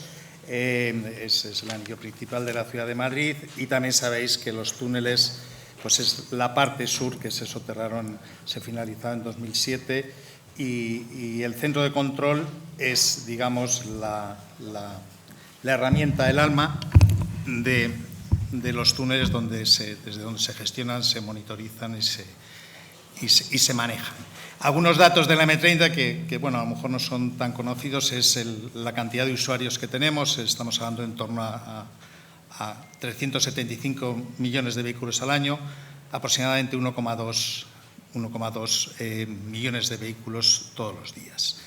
Es sin duda la red de túneles urbanos más extensa de Europa, y creo que después de otra red que hay en Tokio, en Japón, somos los más grandes del mundo. La infraestructura, vamos, los túneles, seguro que cualquiera que vaya con el coche o por la M30 pues es súper conocido, ¿no? Porque es muy visible. Lo que quizás es menos conocido son los 24 sistemas y más de 18.000 equipos que están implantados en los túneles, con el objetivo principal de garantizar la seguridad de los usuarios. O sea, tenemos un montón de equipos, como digo yo, que no se ven, pero que están ahí para garantizar que si ocurre algo, el túnel sea tremendamente seguro. Ahí tenéis algunos ejemplos. Estamos hablando que tenemos 1.850 cámaras, o sea, todo el trayecto está vigilado por cámaras. Tenemos 2.500 hidrantes, tenemos en torno a 1.000 ventiladores, así hasta esos 24 sistemas que agrupan 18.000 equipos que forman parte de los túneles. Y el centro de control, al final, lo que hace es poder manejar estos equipos. Este volumen de equipos, ya podéis imaginar que 1.800 cámaras, el visualizarlas sería una cosa absolutamente imposible. Necesitaríamos un ejército de personas para visualizarla. Pues desde el centro de control lo que se hace es coordinar, monitorizar de una forma, digamos, ordenada todos estos equipos. Esa es la razón principal del centro de control. En definitiva, sirve como una interfaz entre los operadores y los equipos que hay en el túnel. También está dotado de cierta inteligencia, digamos, o sea, tiene ciertos algoritmos que actúa de forma automática, y es un elemento, sin duda alguna, de gestión y de registro de todo lo que está ocurriendo en tiempo real en los túneles. En definitiva, pues es el corazón digamos, de la M30. Y tras esta renovación que hemos hecho, pues se trata de uno de los mejores dotados del mundo. Y bueno, por si no lo sabéis, está operativo 24 horas, 365 días del año. Hay 5 personas en el centro de control constantemente, a pesar de que está muy automatizado, pero está constantemente vigilando lo que ocurre en los túneles y en la M30. Una vez presentado lo que es el centro de control, pues hablemos del proyecto. El proyecto ha sido el proyecto de renovación del centro de control. No es nuevo, el centro de control existía desde la inauguración de los túneles, primero porque legalmente es obligatorio y segundo porque si no sería imposible el manejar los túneles, y la razón por la que se acometió este proyecto fue por la obsolescencia tecnológica. O sea, al final, todo este tipo de equipos electrónicos, pues sabéis que su vida es bastante corta, porque siempre aparecen sistemas nuevos y los fabricantes dejan de dar servicio, ¿no? El presupuesto de adjudicación fue de 9,5 millones. Hubo mucho interés en la participación, o sea, en la licitación se presentaron más de 18 empresas, o sea, que tuvo mucho interés. Finalmente, los adjudicatarios fueron la empresa española SICE, que del lote 1, que es el principal, luego el lote 2 fue Laute, Sener e IMES, y finalmente la asistencia técnica pues un Atriute entre Lauda, TPF y Tunelia. Destacar que este proyecto es un proyecto altamente tecnológico, prácticamente el 75% son horas de ingeniería, son de ingeniería, o sea, lo que hay es, digamos que el trabajo es un trabajo cualificado, o sea, pues podéis imaginar, es ingeniería ética, programación, algoritmos, etc. Os describo un poco el lote 1, en qué ha consistido, que consistió, como decía, es aproximadamente de los 9,5 millones son 9, el suministro e instalación de lo que es el centro de control en sí mismo. Como os comentaba antes, o sea, abajo tenemos, la pirámide esta ilustra muy bien cómo funciona esto, en la base tenemos lo que son los túneles y todos los equipos instalados, ¿no? Esos 24 sistemas que meten esos 18.000, pues ahí tenemos barreras, semáforos, paneles de mensaje variable, ventilación, un largo, etcétera, ¿no? Y eso sería a nivel equipos, y la parte de arriba ya es donde comienza, de la pirámide, a partir de ahí donde comienza el centro de control. Entonces tenemos un primer nivel 1, que se trata de las unidades de control distribuido, que ahora detallaré un poco más, pero ya podéis imaginar que es donde se conectan todos los equipos. Luego tenemos un nivel 2, que es las estaciones remotas, que al final es donde se hace una primera gestión ya y en donde reside realmente los algoritmos automáticos, es decir, hay muchas acciones que se toman, por ejemplo, la ventilación, pues el nivel de la contaminación pues va arrancando más o menos ventiladores o con más o menos velocidad, y eso el operador no interviene en ello, o sea, simplemente está automatizado. Y finalmente nivel 3, que es lo más visible, que es el centro de control, que es donde están los operadores, y hay un CPD, y desde donde se ven el video wall ese, no sé, que ha salido una diapositiva, donde se ven pues un poco los túneles, las cámaras, etcétera, etcétera. Bueno, rápidamente os cuento la actuación en cada de estas unidades y un poco más en detalle. Esto es el primer nivel que comentaba antes, que son las unidades de control distribuido, cuyas funciones principales son, pues como decía antes, conectar con todos los equipos de campo y darles alimentación. Entonces, ¿qué hay? Pues los componentes pues son switches, cabeceras de comunicación, tarjeta de entrada-salida, fuente de alimentación, SAIS, etcétera, ¿vale? ¿Y dónde están estos? Pues estos elementos están distribuidos pues a lo largo de todo el túnel. Tenemos 424, y entonces pues están en cuartos técnicos, en salidas de emergencia, etcétera. Tienen que estar cerca de los equipos para que la conexión sea fácil. El segundo nivel, como decía antes, pues se trata de las estaciones de control remotas, que los componentes principales son PLCs redundantes en alta disponibilidad. En nuestro centro, en el sistema de control, casi todo está redundado, o sea, porque, como decía antes, su misión principal es velar por la seguridad. Entonces, no podemos que falle un equipo y perdamos el control de lo que hay. Entonces, concretamente, estos elementos pues también están redundados y tienen alta disponibilidad, ¿vale? De estos tenemos 37 y están distribuidos básicamente en los cuartos técnicos. Los cuartos técnicos en Madrid Calle 30 tenemos 36 cuartos técnicos, que son dependencias técnicas que están distribuidos a lo largo del túnel, y es desde donde tenemos muchos de estos elementos que hemos estado hablando. Finalmente, lo que es la cúspide de la pirámide que ponía al principio, pues es lo que es el centro de control. El centro de control, tenemos dos centros de control también redundantes, uno en Méndez Álvaro, que es donde están las oficinas y la sede central de Madrid Calle 30, y un segundo que está en Albarracín, por si falla el primero. O sea, de hecho, en el segundo, el tiempo que tardaríamos de mover a los operarios de un sitio a otro, tenemos una persona constantemente en Albarracín para mitigar ese caso del tiempo. Os diré que hasta la fecha no ha sido necesario nunca usar el segundo centro de control. Las funciones que tienen de esta parte de la pirámide pues son, como decía antes, pues es el interfaz hombre-máquina, digamos, o sea que es desde donde el operador ve cómo están los equipos, lee los diferentes sensores y puede actuar sobre ellos. Yo decía que en los equipos nosotros tenemos las cámaras, que digamos que serían como los ojos, ¿no? Tenemos detectores de humos, de NO2, de CO, pues que sería como el olfato. Tenemos paneles de post-SOS, que sería como el oído, ¿no? Entonces, esto se comporta un poco como... Y luego tenemos las manos, que son las actuaciones, arrancamos, paramos, ponemos el semáforo en rojo, en verde, etcétera, que serían como las actuaciones que hacemos sobre ellos. ¿Qué tiene esta parte de la pirámide del centro de control? Pues se parece lo que más a un CPD. Bueno, de hecho le llamamos CPD porque tenemos, pues como siempre, pues servidores, tenemos switches, tenemos unidades de almacenamiento, tenemos video wall, etcétera, etcétera. Vale, pues estos son las tres partes de este lote. Podríamos hablar, ya os podéis imaginar, muchísimas horas. El proyecto ha estado finalizado, estuvo finalizado el año pasado, finalizamos el 26 de noviembre.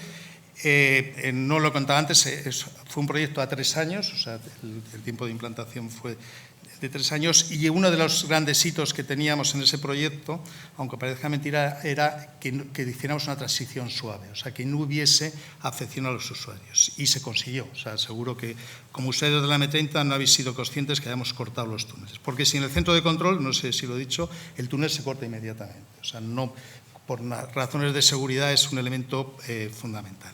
Entonces, ese hito no hubo afecciones al tráfico, o sea, tuvimos que cortar algunas noches para hacer algunos cambios, pues como ha comentado antes, evidentemente hay cosas que no se pueden hacer, pero no hubo afecciones. Con lo cual, desde ese punto de vista, el proyecto ha sido un éxito, y la serie de ventajas tecnológicas que aporta este nuevo centro de control, pues son tremendas, ¿no? Una de ellas es la que recoge el siguiente lote, que hicimos, que era la automatización de los sistemas de ventilación en caso de incendio.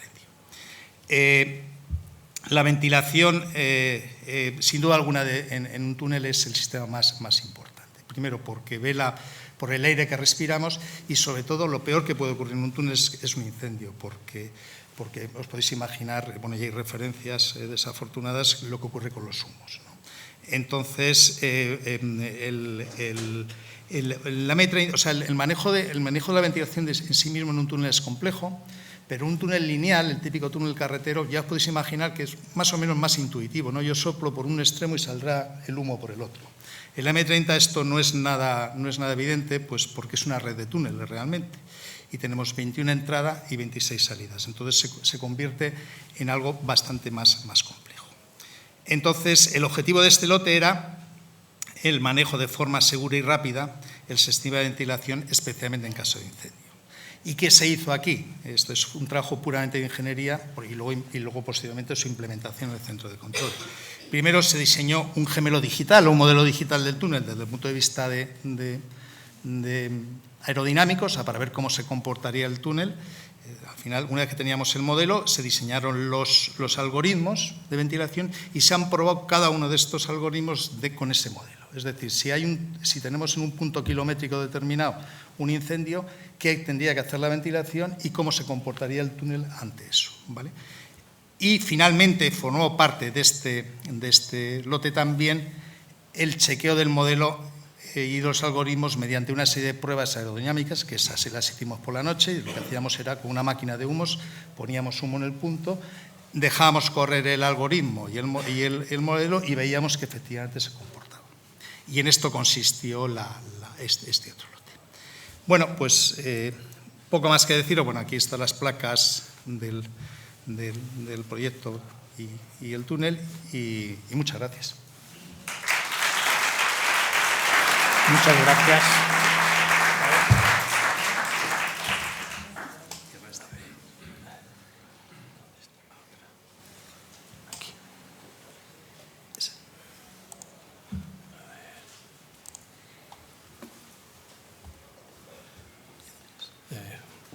Buenos días, mi nombre es Luis Benito y pertenezco al Departamento de Estructuras de Madrid Calle 30, en el que vamos a presentar las actuaciones correspondientes a financiación con fondos Next Generation de estas 4 pasarelas peatonales. La Lira, Ramón y Cajal, Veterinaria y Marqués de Zafra. Esas son las cifras de la inversión los fondos, actualmente todas finalizadas. Esta es una foto representativa con el resumen de las características y, aunque cronológicamente se hicieron primero pues estas dos, que son la Lira y Ramón y Cajal, la del hospital, y después la de veterinaria y la de Marqués de Zafra. Voy a empezar por esta última porque es más singular y quiero también mostrar algunos aspectos de lo que se hizo y lo que se está haciendo en los puentes atiratados en general, en el proceso de sustitución de tirantes, como se está haciendo también en el puente del Centenario de Sevilla. Además de porque forma parte del patrimonio ingenieril al ser una estructura, la primera estructura atirantada de Madrid, obra de Javier Manterola, ingeniero ilustre. Y bueno, las características básicas de la estructura pues son 3 vanos de una longitud total de casi 128 metros. El tablero está completamente suspendido por 10 parejas de tirantes. ¿Cómo empezó todo? Quería contar un poco la génesis, porque nosotros en el Departamento de Estructuras de Calle 30 pues conservamos las estructuras. Actualmente tenemos unas 100 estructuras de superficie y 15 pasarelas peatonales. Bueno, en las inspecciones rutinarias que venimos haciendo en todas las estructuras, en esta en particular se detectó la fisura en un tirante, en una vaina de un tirante, como se puede apreciar ahí, y eso pues fue lo que desató la alarma, a partir de lo cual pues se hizo una inspección especial y se detectó que se había roto el alambre, como se ve en la foto de la izquierda, aquí abajo, se había roto un alambre de un tirante, de manera que se sospechó que podía ocurrir en otros tirantes y podía tener, bueno, pues, riesgo de colapso. A todos nos recuerda, en las estructuras atirantadas, sobre todo las de primera generación, que tienen pocos tirantes, este es el puente de Génova, también de un ingeniero prestigioso, de Morandi italiano, en el que todavía tiene menos tirantes por pilono. Esta solo tiene una pareja de tirantes en el pilono y nuestra pasarela tiene 2. Bueno, ¿qué hicimos? Pues analizar el riesgo de colapso. Se hizo una modelización de la estructura, se obtuvieron las fuerzas en los tirantes y se comprobó que, aunque ese tirante, un único tirante, se hubiera roto, como el puente de Morandi, no hubiera colapsado la estructura. Hubiera habido que cerrar y hacer una actuación de emergencia. Entonces, ¿qué se hizo? Pues un estudio de alternativas. Entre ellas, la primera que se barajó pues era sustituir la estructura completamente, bueno, porque era una tecnología de los años 70, las inyecciones de los tirantes eran deficientes, en fin, y también, bueno, pues por la teoría de la vida útil, de que si está en los 50 años, que era prácticamente la edad de la estructura. Hay que decir que con una conservación adecuada de las estructuras, la vida útil puede ser mucho más. Y la segunda alternativa que se barajó y que finalmente es la que se siguió, es la rehabilitación. ¿Por qué? Bueno, pues porque hoy en día la tecnología actual de sustitución de los tirantes está muy avanzada y se está utilizando en la mayoría de los puentes atirantados. Eso unido a que el resto de los elementos estructurales, como el tablero y los pilonos, estaban en un estado bastante razonable y, como he dicho antes, por la conservación del patrimonio ingenieril. ¿En qué consistió la actuación? Pues consistió la parte fundamental y la mayor parte del presupuesto en la sustitución de los tirantes con una tecnología actual. Esta tipología estructural requiere que haya unos pretensados verticales en los estribos que estabilizan el peso del vano central y esos están enterrados y no se pueden inspeccionar. Pero dada la edad, pues se supuso que podrían estar afectados y también se diseñaron unos nuevos pretensados verticales en los estribos. Además, pues se repararon las superficies convencionales de tablero, pilonos y, por supuesto, se aprovechó a mejorar el equipamiento, la sustitución de la barandilla, a la que además le hemos dado más altura y ha sido todo un éxito, y esto fue a petición de los propios usuarios, que les daba vértigo. Hay que ser conscientes de que esta pasarela es de las pocas que salva todos los carriles de la M30 con un solo vano. Y la anchura del tablero, que no es muy elevada, producía una sensación de vértigo. Hemos puesto una barandilla de 1,40, la que corresponde a camino ciclista, aunque no lo es, y ya inaugurada la pasarela nos han dicho que la sensación de confort y seguridad es importante. Además, se sustituyó el pavimento y una iluminación ornamental. Además de todo esto, para afectar lo menos al tráfico que estamos en el arco este y, como decía, afecta a muchos carriles, pues se utilizó un proceso constructivo con atirantamiento provisional.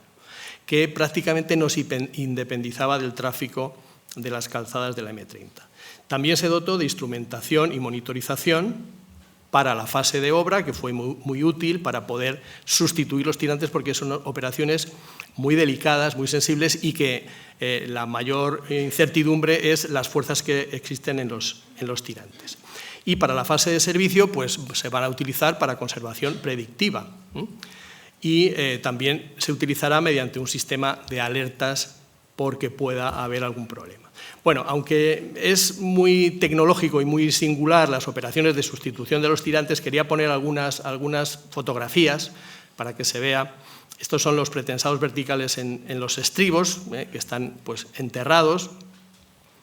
Y la sustitución de los tirantes, que se empezó por los de retenida, pues parte de fabricar el tirante en el propio tablero y izarlo, y luego se procede al escalonado de las cargas. Aquí se puede ver que los elementos de anclaje de los tirantes son exteriores a la estructura, tanto del pilono como del tablero, cosa que no ocurría en la solución original que estaban dentro. Bueno, aquí se ve la parte más importante del proceso de sustitución de los tirantes, porque es un proceso que debe ser escalonado.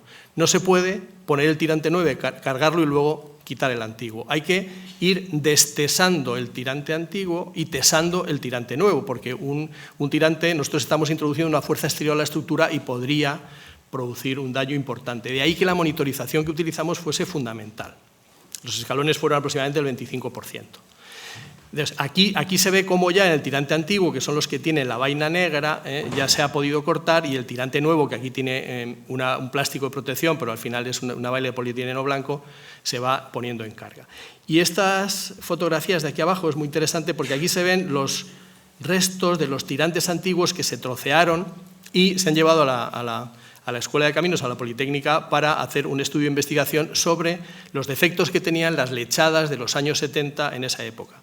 Hay que decir que, aunque nosotros empezamos esta actuación porque se había roto solo un alambre de un tirante, detectamos tirantes que tenían una pérdida del 30% de la sección de todo el acero.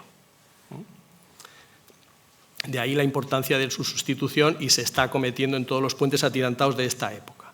Aquí otras fotografías del puente de tesado y destesado para tener en cuenta, bueno, pues las operaciones. De hecho, vinieron pues equipos técnicos del Puente del Centenario de Sevilla porque iban a hacer esta misma actuación a una escala mayor en el Puente del Centenario de Sevilla. Aquí se ve de nuevo pues los trozos de los tirantes originales que, debido a pues la degradación de las lechadas, no protegían adecuadamente el acero del interior de los tirantes. Este es el tirante nuevo, la tecnología de los tirantes nuevos, que actualmente pues constan de estas orejetas, y el sistema de tirantes es un sistema individual, de cordón individual con 3 barreras de protección. Hoy en día ya hay más fabricantes de tirantes que lo comercializan, pero en su día fue Freysenet, uno de los contratistas principales de esta obra, quien lo patentó en el año 89. Tiene una triple barrera de protección. Y los trabajos realizados en paramentos de hormigón pues son los convencionales de reparación, saneo, mortero, cementoso, en fin, previa limpieza y reparación de las inyecciones, de las fisuras que pudiera haber. Aquí se ve, en vista de los trabajos terminados, en el que se puede apreciar cómo el anclaje de los tirantes en la zona del pilono y en la zona del tablero pues son exteriores a los elementos estructurales.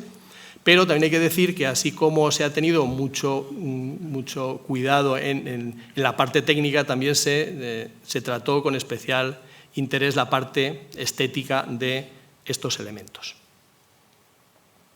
Aquí otras fotografías. Y la vista general el día que se abrió al tráfico, el día 4 de julio, la obra finalizada. Bueno, esta es la placa que indica la financiación con los fondos Next Generation, y además se ha dispuesto un monolito en el que se explica, y hay un trozo del tirante antiguo, este de arriba en negro, y un trozo del tirante nuevo, y se explica un poco la tecnología de cada uno de ellos.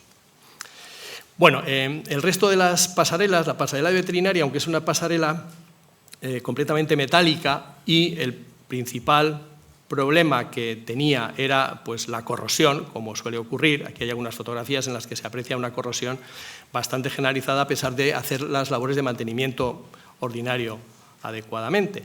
Lo más importante de una estructura metálica es retirar bien la pintura antigua y preparar el soporte para que el nuevo sistema de protección de pintura, empezando por la imprimación, sea el adecuado. El chorreado con abrasivo seco de todas las superficies. A la derecha podemos ver cómo en las zonas próximas a la calzada pues, se encapsulaba para que no hubiera proyecciones a la calzada. Y, como decía antes, lo importante, y tuvimos mucho control desde la dirección de obra de Madrid Calle 30, que asumimos mi compañero y yo, pues el control de la superficie chorreada en cuanto a rugosidad, temperatura, humedad relativa, punto de rocío, etcétera.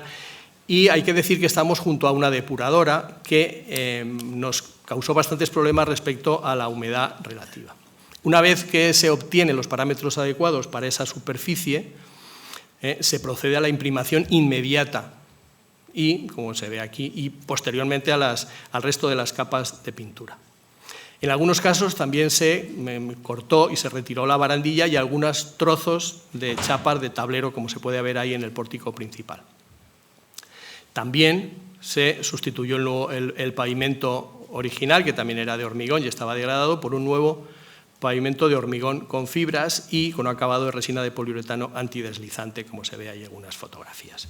Y estas son algunas vistas de la obra terminada, que tiene un aspecto pues, como si fuera nueva. La placa representativa de los fondos Next Generation, que se colocó a la entrada de la pasarela en el lado del Hospital Clínico Veterinario. La siguiente pasarela es la de Ramón y Cajal, la que está situada al lado del Hospital Ramón y Cajal. Hay que decir que esta pasarela tiene dos tramos. Nosotros hicimos la actuación solo del tramo principal, de unos 50 metros, que, tal como se ve ahí, y es una foto antes de la obra, no parece que esté muy mal en esa vista de lejos, ¿no? Es una pasarela en una celosía metálica doble de tipo Warren con forjado metálico, y la patología que tenía era la corrosión generalizada. Es verdad que la proximidad al hospital hizo que las operaciones de conservación ordinaria que se hubieran hecho en otras ubicaciones no fueron las que se realizaron y por eso se optó por la sustitución del tramo. El origen de la estructura, esta pasarela viene del Mundial de Fútbol del 82, aquella estructura de celosía que cruzaba el paseo de la Castellana, desde el Palacio de Congresos hacia el Bernabéu, ¿no? Bueno, cuando acabó el Mundial, pues se desmontó esa pasarela y un tramo, el tramo de 51,4 metros, se llevó al hospital y el resto se llevó a la autovía A3. Entonces, esta es la foto por debajo de la pasarela, en la que aquí ya el aspecto no es tan bueno como se veía la fotografía superior. Hay una corrosión generalizada que aconsejaba la sustitución completa de la estructura. De manera que pues, se fabricó en taller, relativamente cerca de Madrid. En Toledo se fabricó el tramo metálico completo y se optó también por una tipología similar de una celosía de tipo Warren doble, de manera que cuando la sustituimos hubo vecinos que no se dieron cuenta, pensaban que era la misma que se había pintado, ¿no? Bueno, no he traído un vídeo que me hubiera gustado al ver el del ponente anterior porque era muy interesante cómo desde la salida del taller de la estructura metálica completamente montada, la llevamos a su ubicación y previamente tuvimos que retirar la pasarela existente. Empezamos también un viernes por la noche a partir de las 11, retirando la pasarela existente y llegando ya amanecida al día siguiente la pasarela nueva, colocándola en su lugar, que estaba completamente terminada, y realmente cuando se abrió al tráfico y dado que la tipología era muy parecida, pues hubo gente que pensaba que no se había hecho nada. La afección al tráfico fue mínima, absolutamente mínima. Esta es la placa también conmemorativa de los fondos Next Generation que se ha colocado en la parte de arriba, en la cubierta y en la zona opuesta al hospital. Y por último, la pasarela de la Lira, que bueno, antes era un puente de carretera que venía en el acceso de la A3 y al remodelar el acceso de la A3 pues, se reconvirtió a pasarela peatonal. Ahí se ven las fotografías, a la izquierda la situación antigua y a la derecha la situación nueva. ¿Qué se hizo para reconvertir la pasarela peatonal? Bueno, pues se puso unas jardineras, se puso unas costillas metálicas, curvas, pero se mantuvo, por ejemplo, el pavimento. ¿Qué ocurre en esta pasarela? Bueno, pues que no, el hecho de tener una impermeabilización deficiente, que ya venía de la fase de cuando se utilizaba como puente de carretera, pues produjo unas filtraciones que afectó especialmente a algunas zonas del tablero, como se ven allá a la derecha, las medias maderas. Y a la imposta, que la imposta pues, tenía prácticamente la armadura vista.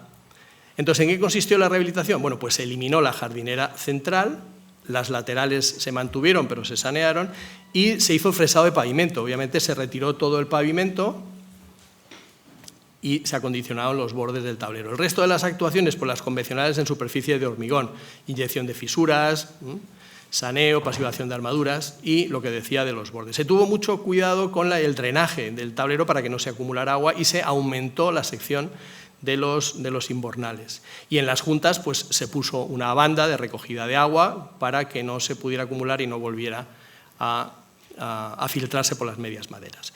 Además, se cambió el pavimento. Una vez fresado, se puso un pavimento de hormigón desactivado y coloreado por zonas que diferenciaba el uso peatonal o ciclista de la pasarela. Y tiene mucha rugosidad y ha quedado pues, francamente bien. Estas son las fotos de la obra finalizada, se ven las medias maderas saneadas, las jardineras laterales de los bordes se mantuvo y se sustituyó la imposta. Y aquí aparece la placa conmemorativa de anuncio de que ha sido financiada con los fondos Next Generation. Bueno, y lo único decir que creo que hemos dado un buen uso a los fondos Next Generation y agradecer pues, que hayamos podido utilizarlos en la conservación de estas 4 estructuras y del centro de control que ha expuesto mi compañero. Muchas gracias.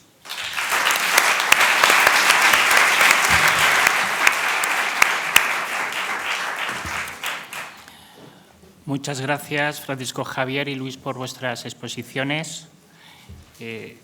No vamos a seguir ahora con bajas emisiones, lo retomaremos después de la pausa y antes de la pausa del café vamos a hacer referencia al proyecto de infraestructuras tecnológicas avanzadas para la prestación de servicios digitales en el Ayuntamiento de Madrid.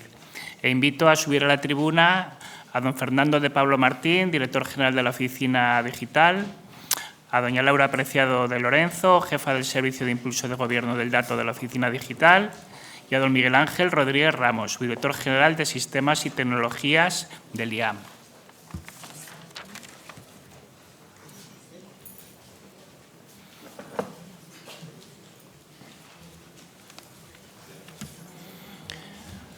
Bueno, este proyecto se enmarca dentro de lo que ha sido una concesión directa al Ayuntamiento de Madrid que se ha tramitado desde el Ministerio de Política Territorial y Memoria Democrática, con el fin de llevar a cabo proyectos para la transformación digital y modernización de sus ayuntamientos en el marco del Plan de Recuperación, Transformación y Resiliencia. Se trata de una concesión directa que se tramitó a finales del año pasado. Y quiero pues agradecer por su presencia y por todo el apoyo que nos han dado en la tramitación de esta concesión directa a Javier Rosas, a David Martínez y a Ángeles Peláez. En particular, Javier Rosas, pues, que ha estado al cabo de toda esta convocatoria, que si bien, como digo, era una concesión directa, pues fue necesario preparar el correspondiente proyecto y la documentación administrativa y presentarlo en unos plazos muy ajustados. Bueno, aquí agradezco la presencia de la Oficina Digital, de decir que es un placer siempre trabajar con el equipo de Fernando y bueno, tenemos bastantes proyectos entre manos, no solamente de fondos Next Generation, sino hemos manejado fondos FEDER y bueno, tenemos también otros proyectos con otros tipos de financiaciones europeas. Yo creo que el futuro se presenta bastante interesante para obtener financiaciones europeas. Pues cuando queráis, Fernando, por favor. Bueno, muchísimas gracias, Alberto. Primeramente, gracias por invitarnos. Para mí es un auténtico lujo estar aquí, sobre todo viendo esta cantidad de proyectos que realmente influyen en la vida de las personas, ¿no? De verdad es un lujo. Nosotros vamos a hablar de algunos elementos quizá un poco más estratégicos, a veces más indirectos, pero que influyen sobre todo en la infraestructura también para dar servicio a las personas. Tengo que decir también que es un lujo trabajar con la Asociación de Fondos, con Alberto, con Miguel Ángel, con todo su equipo. Muchas veces molestamos muchísimo y cada vez agradezco más este tipo de relación que tenemos en general, que es un lujo. Bueno, yo voy a mencionar solamente en 5 minutos un poco el marco estratégico en donde estamos y cómo hemos empezado. Esta indicación que dice Alberto de no solo estos fondos NextGen, sino otros fondos en Europa. Nosotros, todo lo que es la constitución de los fondos europeos, el aprovechamiento de los fondos europeos nos parece esencial desde la constitución de la oficina. Y como digo, en el contexto de una estrategia general, que es Madrid Capital Digital. Desde el principio nosotros vimos que era muy importante, no solo por la captación, os diré, de fondos para el ayuntamiento, que desde luego es vital, sino por el posicionamiento de Madrid en Europa y en el mundo sobre el aprovechamiento de estos fondos y de colaboración con otras administraciones y otras empresas para trabajar en Europa, que esto es algo que nos parece absolutamente esencial. En este contexto, parte de los fondos son de fondos europeos que han ido sobre todo a reforzar las infraestructuras de los servicios públicos del IAM, por supuesto nuestro aliado natural, el elemento fundamental tecnológico del ayuntamiento.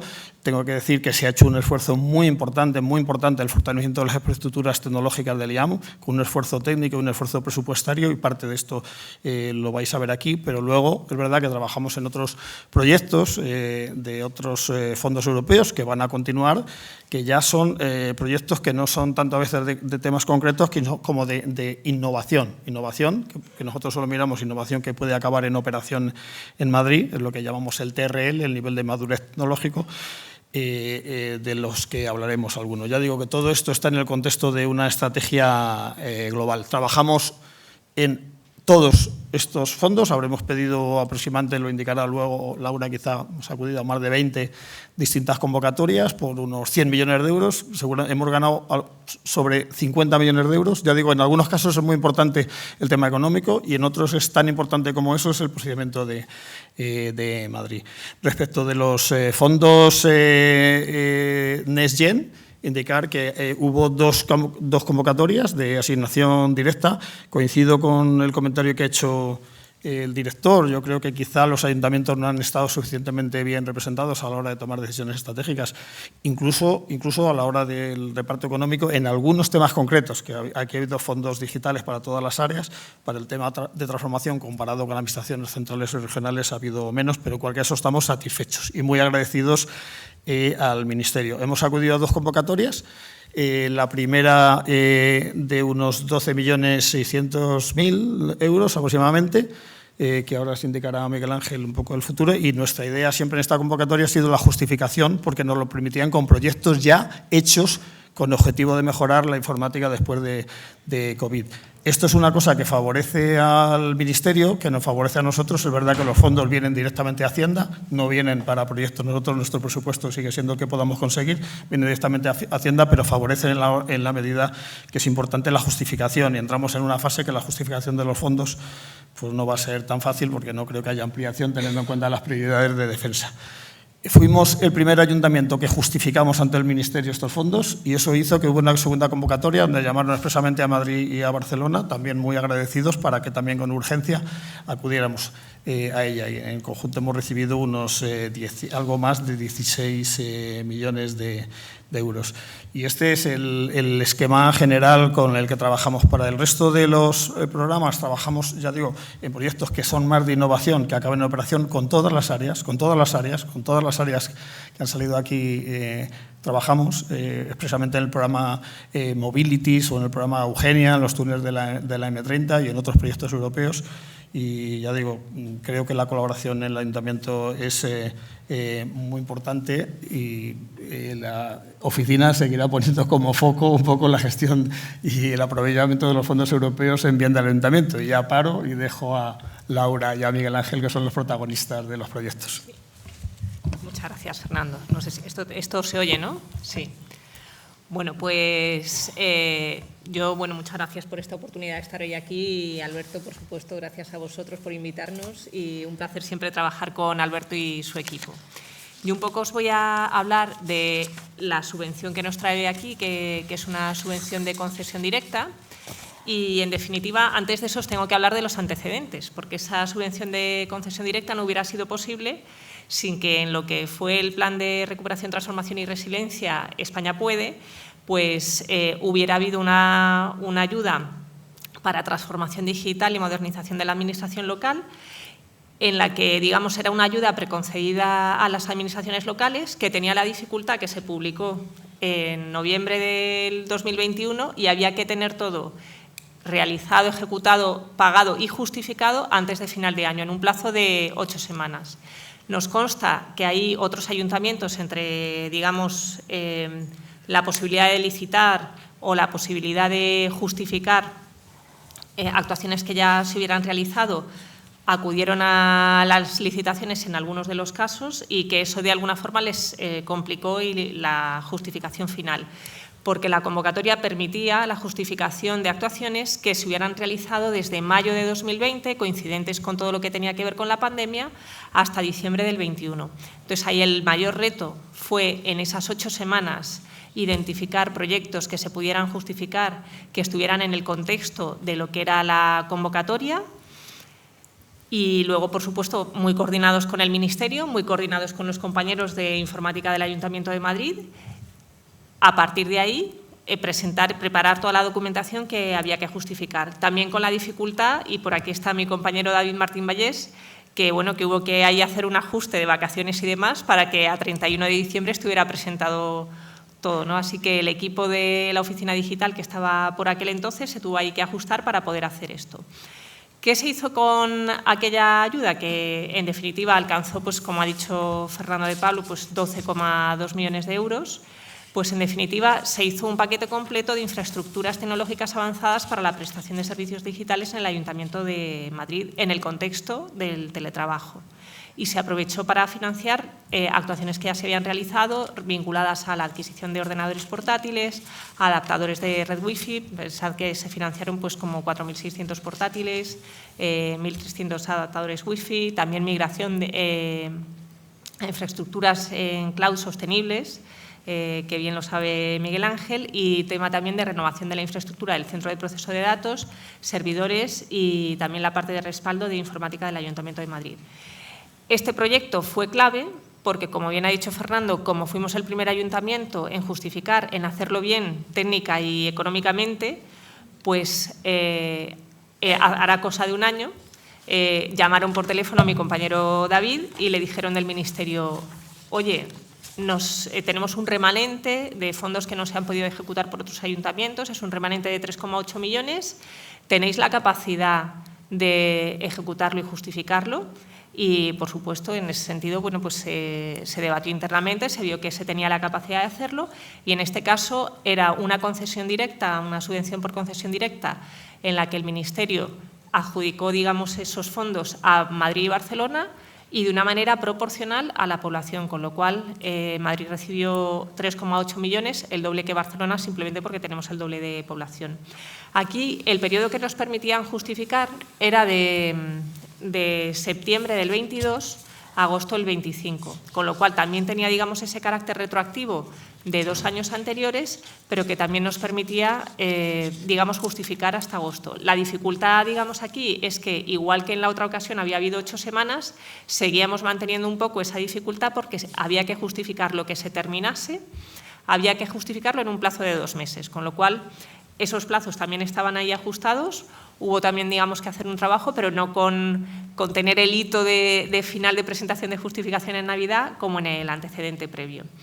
Entonces, para hacer esto se escogieron también de manera súper coordinada con el Ministerio, muy coordinada también con Informática del Ayuntamiento de Madrid, proyectos y contratos que encajasen en las bases de la convocatoria. Se seleccionaron 6 expedientes que ahora después os ampliarán mucha más información Miguel Ángel sobre ellos, y todo ello también dentro del paraguas de infraestructuras tecnológicas avanzadas para la prestación de servicios digitales en el Ayuntamiento de Madrid.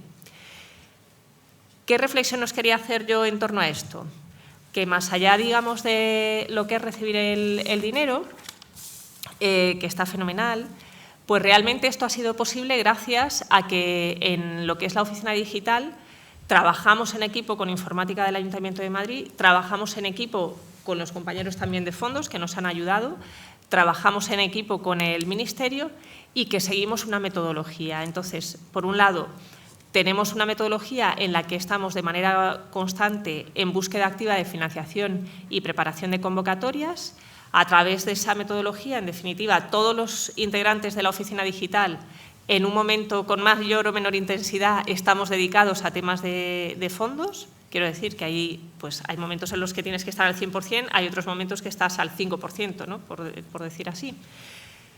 Se tiene esa prospección y esa búsqueda activa de convocatorias, se deciden y se escogen las convocatorias en las que, digamos, tiene más coste-beneficio el acudir. Se preparan las convocatorias, normalmente se busca participar en partenariados, etcétera, en los que no tengamos el rol de coordinador, y en el caso de que seamos beneficiarios es difícil acudir a convocatorias de concurrencia competitiva, porque al final creo que tenemos una tasa de éxito bastante buena, cercana al 50%, porque en relación a otras entidades especializadas, centros tecnológicos, etcétera, hablan de una tasa que ya es una tasa buena del 20% y estamos teniendo muchísima más tasa de éxito. También somos Madrid y eso es un aliciente, ¿no?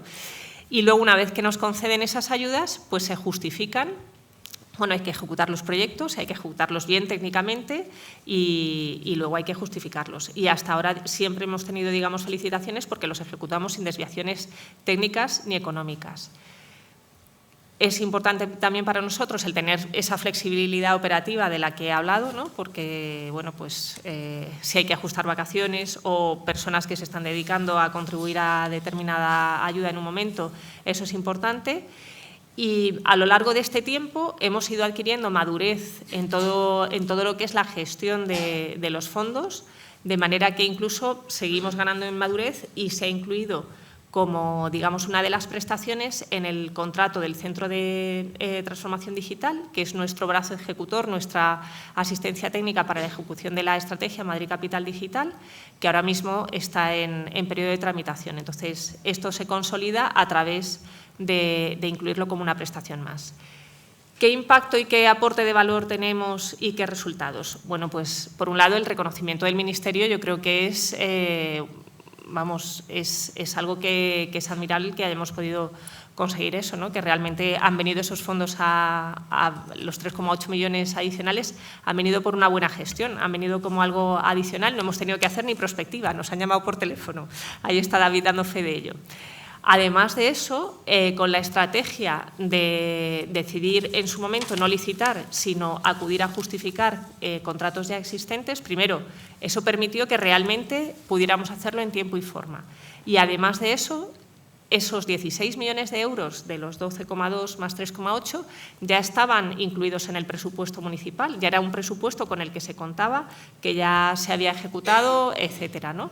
Con lo cual, o estaba en proceso de ejecución. Con lo cual, esos 16 millones de euros que han venido al ayuntamiento han venido directamente a las arcas municipales como un plus. Así que, vamos, ha sido un dinero llovido del cielo, clink, clink, ahí, y viene bien para, digamos, la gestión municipal. Con esto, además, permitimos dar visibilidad y consolidar unas infraestructuras digitales, reforzando la resiliencia tecnológica y la continuidad institucional. Y, por supuesto, tenemos este modelo metodológico del que os he hablado, de prospectiva, acudir a financiación y, en caso de ser beneficiarios, ejecutar los proyectos y justificarlos. Y todo esto se traduce en unos resultados medibles en los que hemos tenido unas actuaciones promovidas por la Oficina Digital en las que rozamos los 50 millones de euros para la Ciudad de Madrid.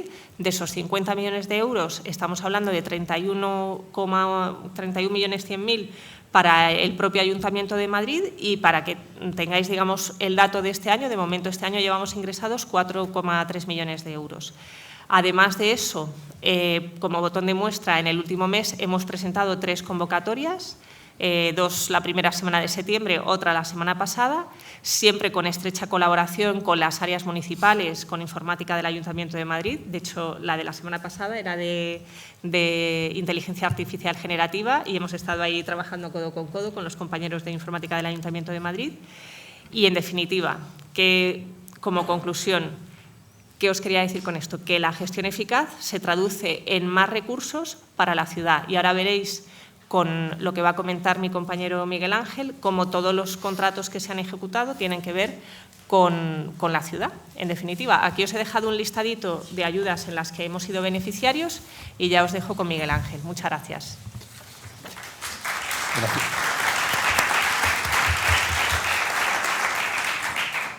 Muchas gracias, Laura. Bueno, fondos de recuperación, transformación y resiliencia. Para nosotros, como Informática del Ayuntamiento de Madrid, en ese fortalecimiento de las infraestructuras que comentaba Fernando, es fundamental que los fondos nos sirvan para hacer crecer o mantener proyectos que tenían sentido por sí mismos, ¿no? Desde ese punto de vista de la utilidad, pues os voy a presentar los proyectos que hemos impulsado con esta subvención de 3,8 millones de euros de fondos, que no cubren la totalidad de los proyectos, pero que incluso podríamos haber incluido alguno más, porque dentro del presupuesto que tenemos en IAM, pues teníamos posibilidad de haber incluido alguno más. El primero, que está muy orientado a la transformación, es el de MINT, el de Madrid Inteligente. Con un proyecto, un contrato que nos permitía mantener y actualizar las licencias de software de todo lo que está por debajo de la infraestructura de MINT, conseguimos darle sostenibilidad a un proyecto que es fundamental para el Ayuntamiento. Fundamentalmente para el área de gobierno, de urbanismo, movilidad y medio ambiente, pero también para todos los que gestionan algún servicio en calle. Todo lo que ocurre en la ciudad, la gestión de los pavimentos, inspecciones, zonas verdes, limpieza, se gestiona en un inventario centralizado dentro de Madrid Inteligente, que nos permite utilizar el dato para tomar decisiones y para hacer seguimiento de estos contratos integrales, que es algo que tiene un impacto fundamental sobre la ciudad y sobre el presupuesto municipal en esa gestión para que sea eficiente. ¿Cuál es el futuro que nos espera para la evolución de Madrid Inteligente? Pues sobre todo algunos proyectos que estamos trabajando entre la Oficina Digital Informática del Ayuntamiento de Madrid, como los corredores 5G y los espacios urbanos inteligentes, pues que bien están en licitación, pues están a punto de salir en este fin del año. Y fundamental también para el apoyo a la estrategia del dato, porque sin datos de valor que podamos utilizar para la toma de decisiones del Ayuntamiento, uno de los ejes fundamentales de la estrategia de transformación digital, Madrid Capital Digital, pues no podría progresar. Avanzan al siguiente. Dentro de esa utilización de los datos, nosotros dentro del Ayuntamiento de Madrid tenemos mucho peso y mucho valor puesto en la gestión del territorio. El dato sin posicionamiento geográfico dentro de la Ciudad de Madrid, dentro de los distritos, para nosotros no tiene sentido, tanto desde el punto de vista estratégico a largo plazo en el planeamiento urbanístico como en la gestión del día a día, incluso los datos de lo que ocurre en la ciudad en tiempo real. Para eso nuestra plataforma geográfica, que está basada en una serie de sistemas de información que nos permiten posicionar los datos en mapas, en visores de distintos tipos, pues es fundamental, y uno de los contratos que estuvo dentro de la subvención es el de mantenimiento y actualización de las licencias de software, que nos permite actualizar y hacer crecer esa plataforma que utilizamos dentro del Ayuntamiento. Dentro de las distintas visiones que pueda tener tanto la ciudadanía como el personal municipal de la plataforma geográfica, pues nosotros tenemos visores o publicaciones de información con total transparencia a la ciudadanía, a la sociedad civil, como puede ser Geoportal o los visualizadores de datos abiertos. Tenemos sistema de información de gestión interna que utiliza los datos desde un punto de vista geográfico, que solo ven los empleados municipales que lo requieren para su toma de decisiones. Y también tenemos sistema de información que agilizan o ayudan en alguna tramitación administrativa. Pues, por ejemplo, uno de los visores que tenemos incrustados es en la carpeta ciudadana. Cuando cualquiera de nuestros ciudadanos entra a la carpeta ciudadana, pues ve una visualización geográfica con los servicios municipales más cercanos. Estos dos proyectos son más orientados a la transformación y ahora vamos a hablar pues, un poco más de resiliencia. La resiliencia para nosotros, yo desde el punto de vista personal debo confesar que la palabra resiliencia, pues hace unos 8 o 10 años, cuando la escuché por primera vez, me daba un poco de vergüenza pronunciarla, ¿no? Y poco a poco, pues según he ido avanzando en el tiempo y utilizándola, pues me he dado cuenta que es algo necesario y fundamental para los que trabajamos en tecnología.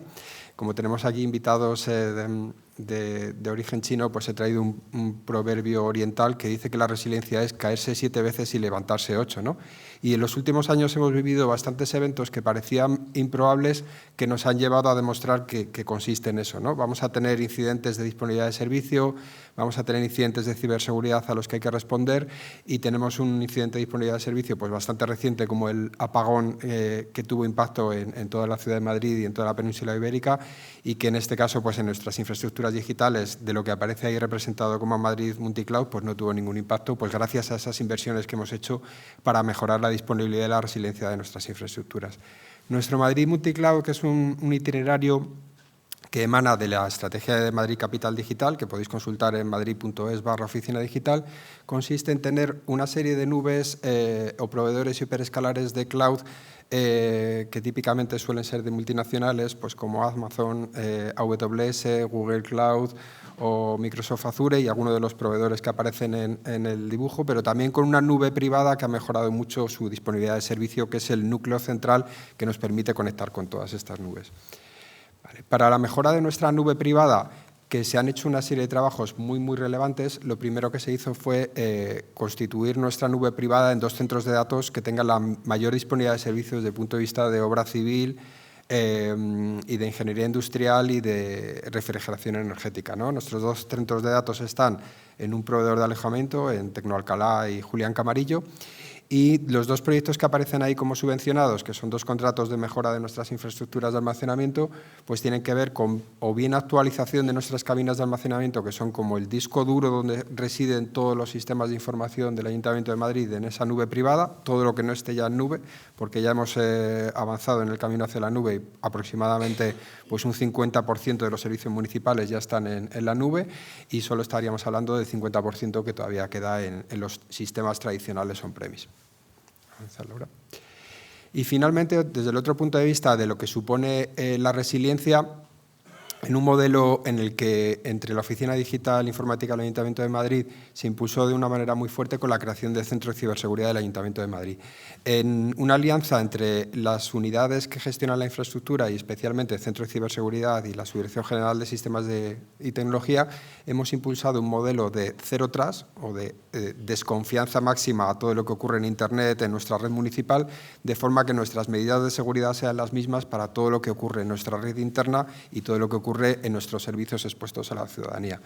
Para esa implantación de este modelo de seguridad Zero Trust han sido fundamentales los 2 expedientes que aparecen en la diapositiva, que nos han permitido reforzar nuestro sistema de gestión de identidades, que utiliza nuestra ciudadanía con una serie de mecanismos de identidad, pues típicamente clave, DNI electrónico, certificado y también identifica de la Comunidad de Madrid, y desde un punto de vista interno para los empleados municipales, con una única barrera, una única identidad fuerte con doble factor, que es uno de los 2 expedientes que aparecen, y otro que sirve para hacer una vigilancia activa y garantizar una respuesta a incidentes en una de las cosas más importantes que tenemos en nuestro camino hacia la nube, que es la protección de las identidades.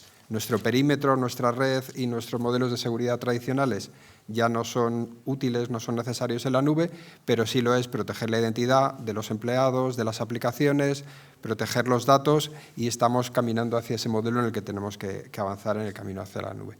Como estamos terminando, quería aprovechar, aparte de agradecer a mis compañeros de la Oficina Digital y a la Subdirección General de Fondos y a todo su equipo, al equipo de Alberto, también a Álvaro López Manglano, nuestro subdirector de Contratación y Gestión Económico-Financiera, que siempre nos ayuda muchísimo desde el punto de vista administrativo con estos temas de fondos. Muchas gracias.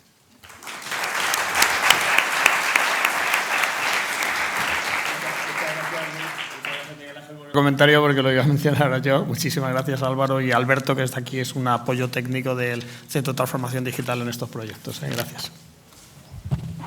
Muchas gracias. Vamos a hacer una pausa de 30 minutos y proseguimos después. Tenemos un café dispuesto a la salida de este centro cultural.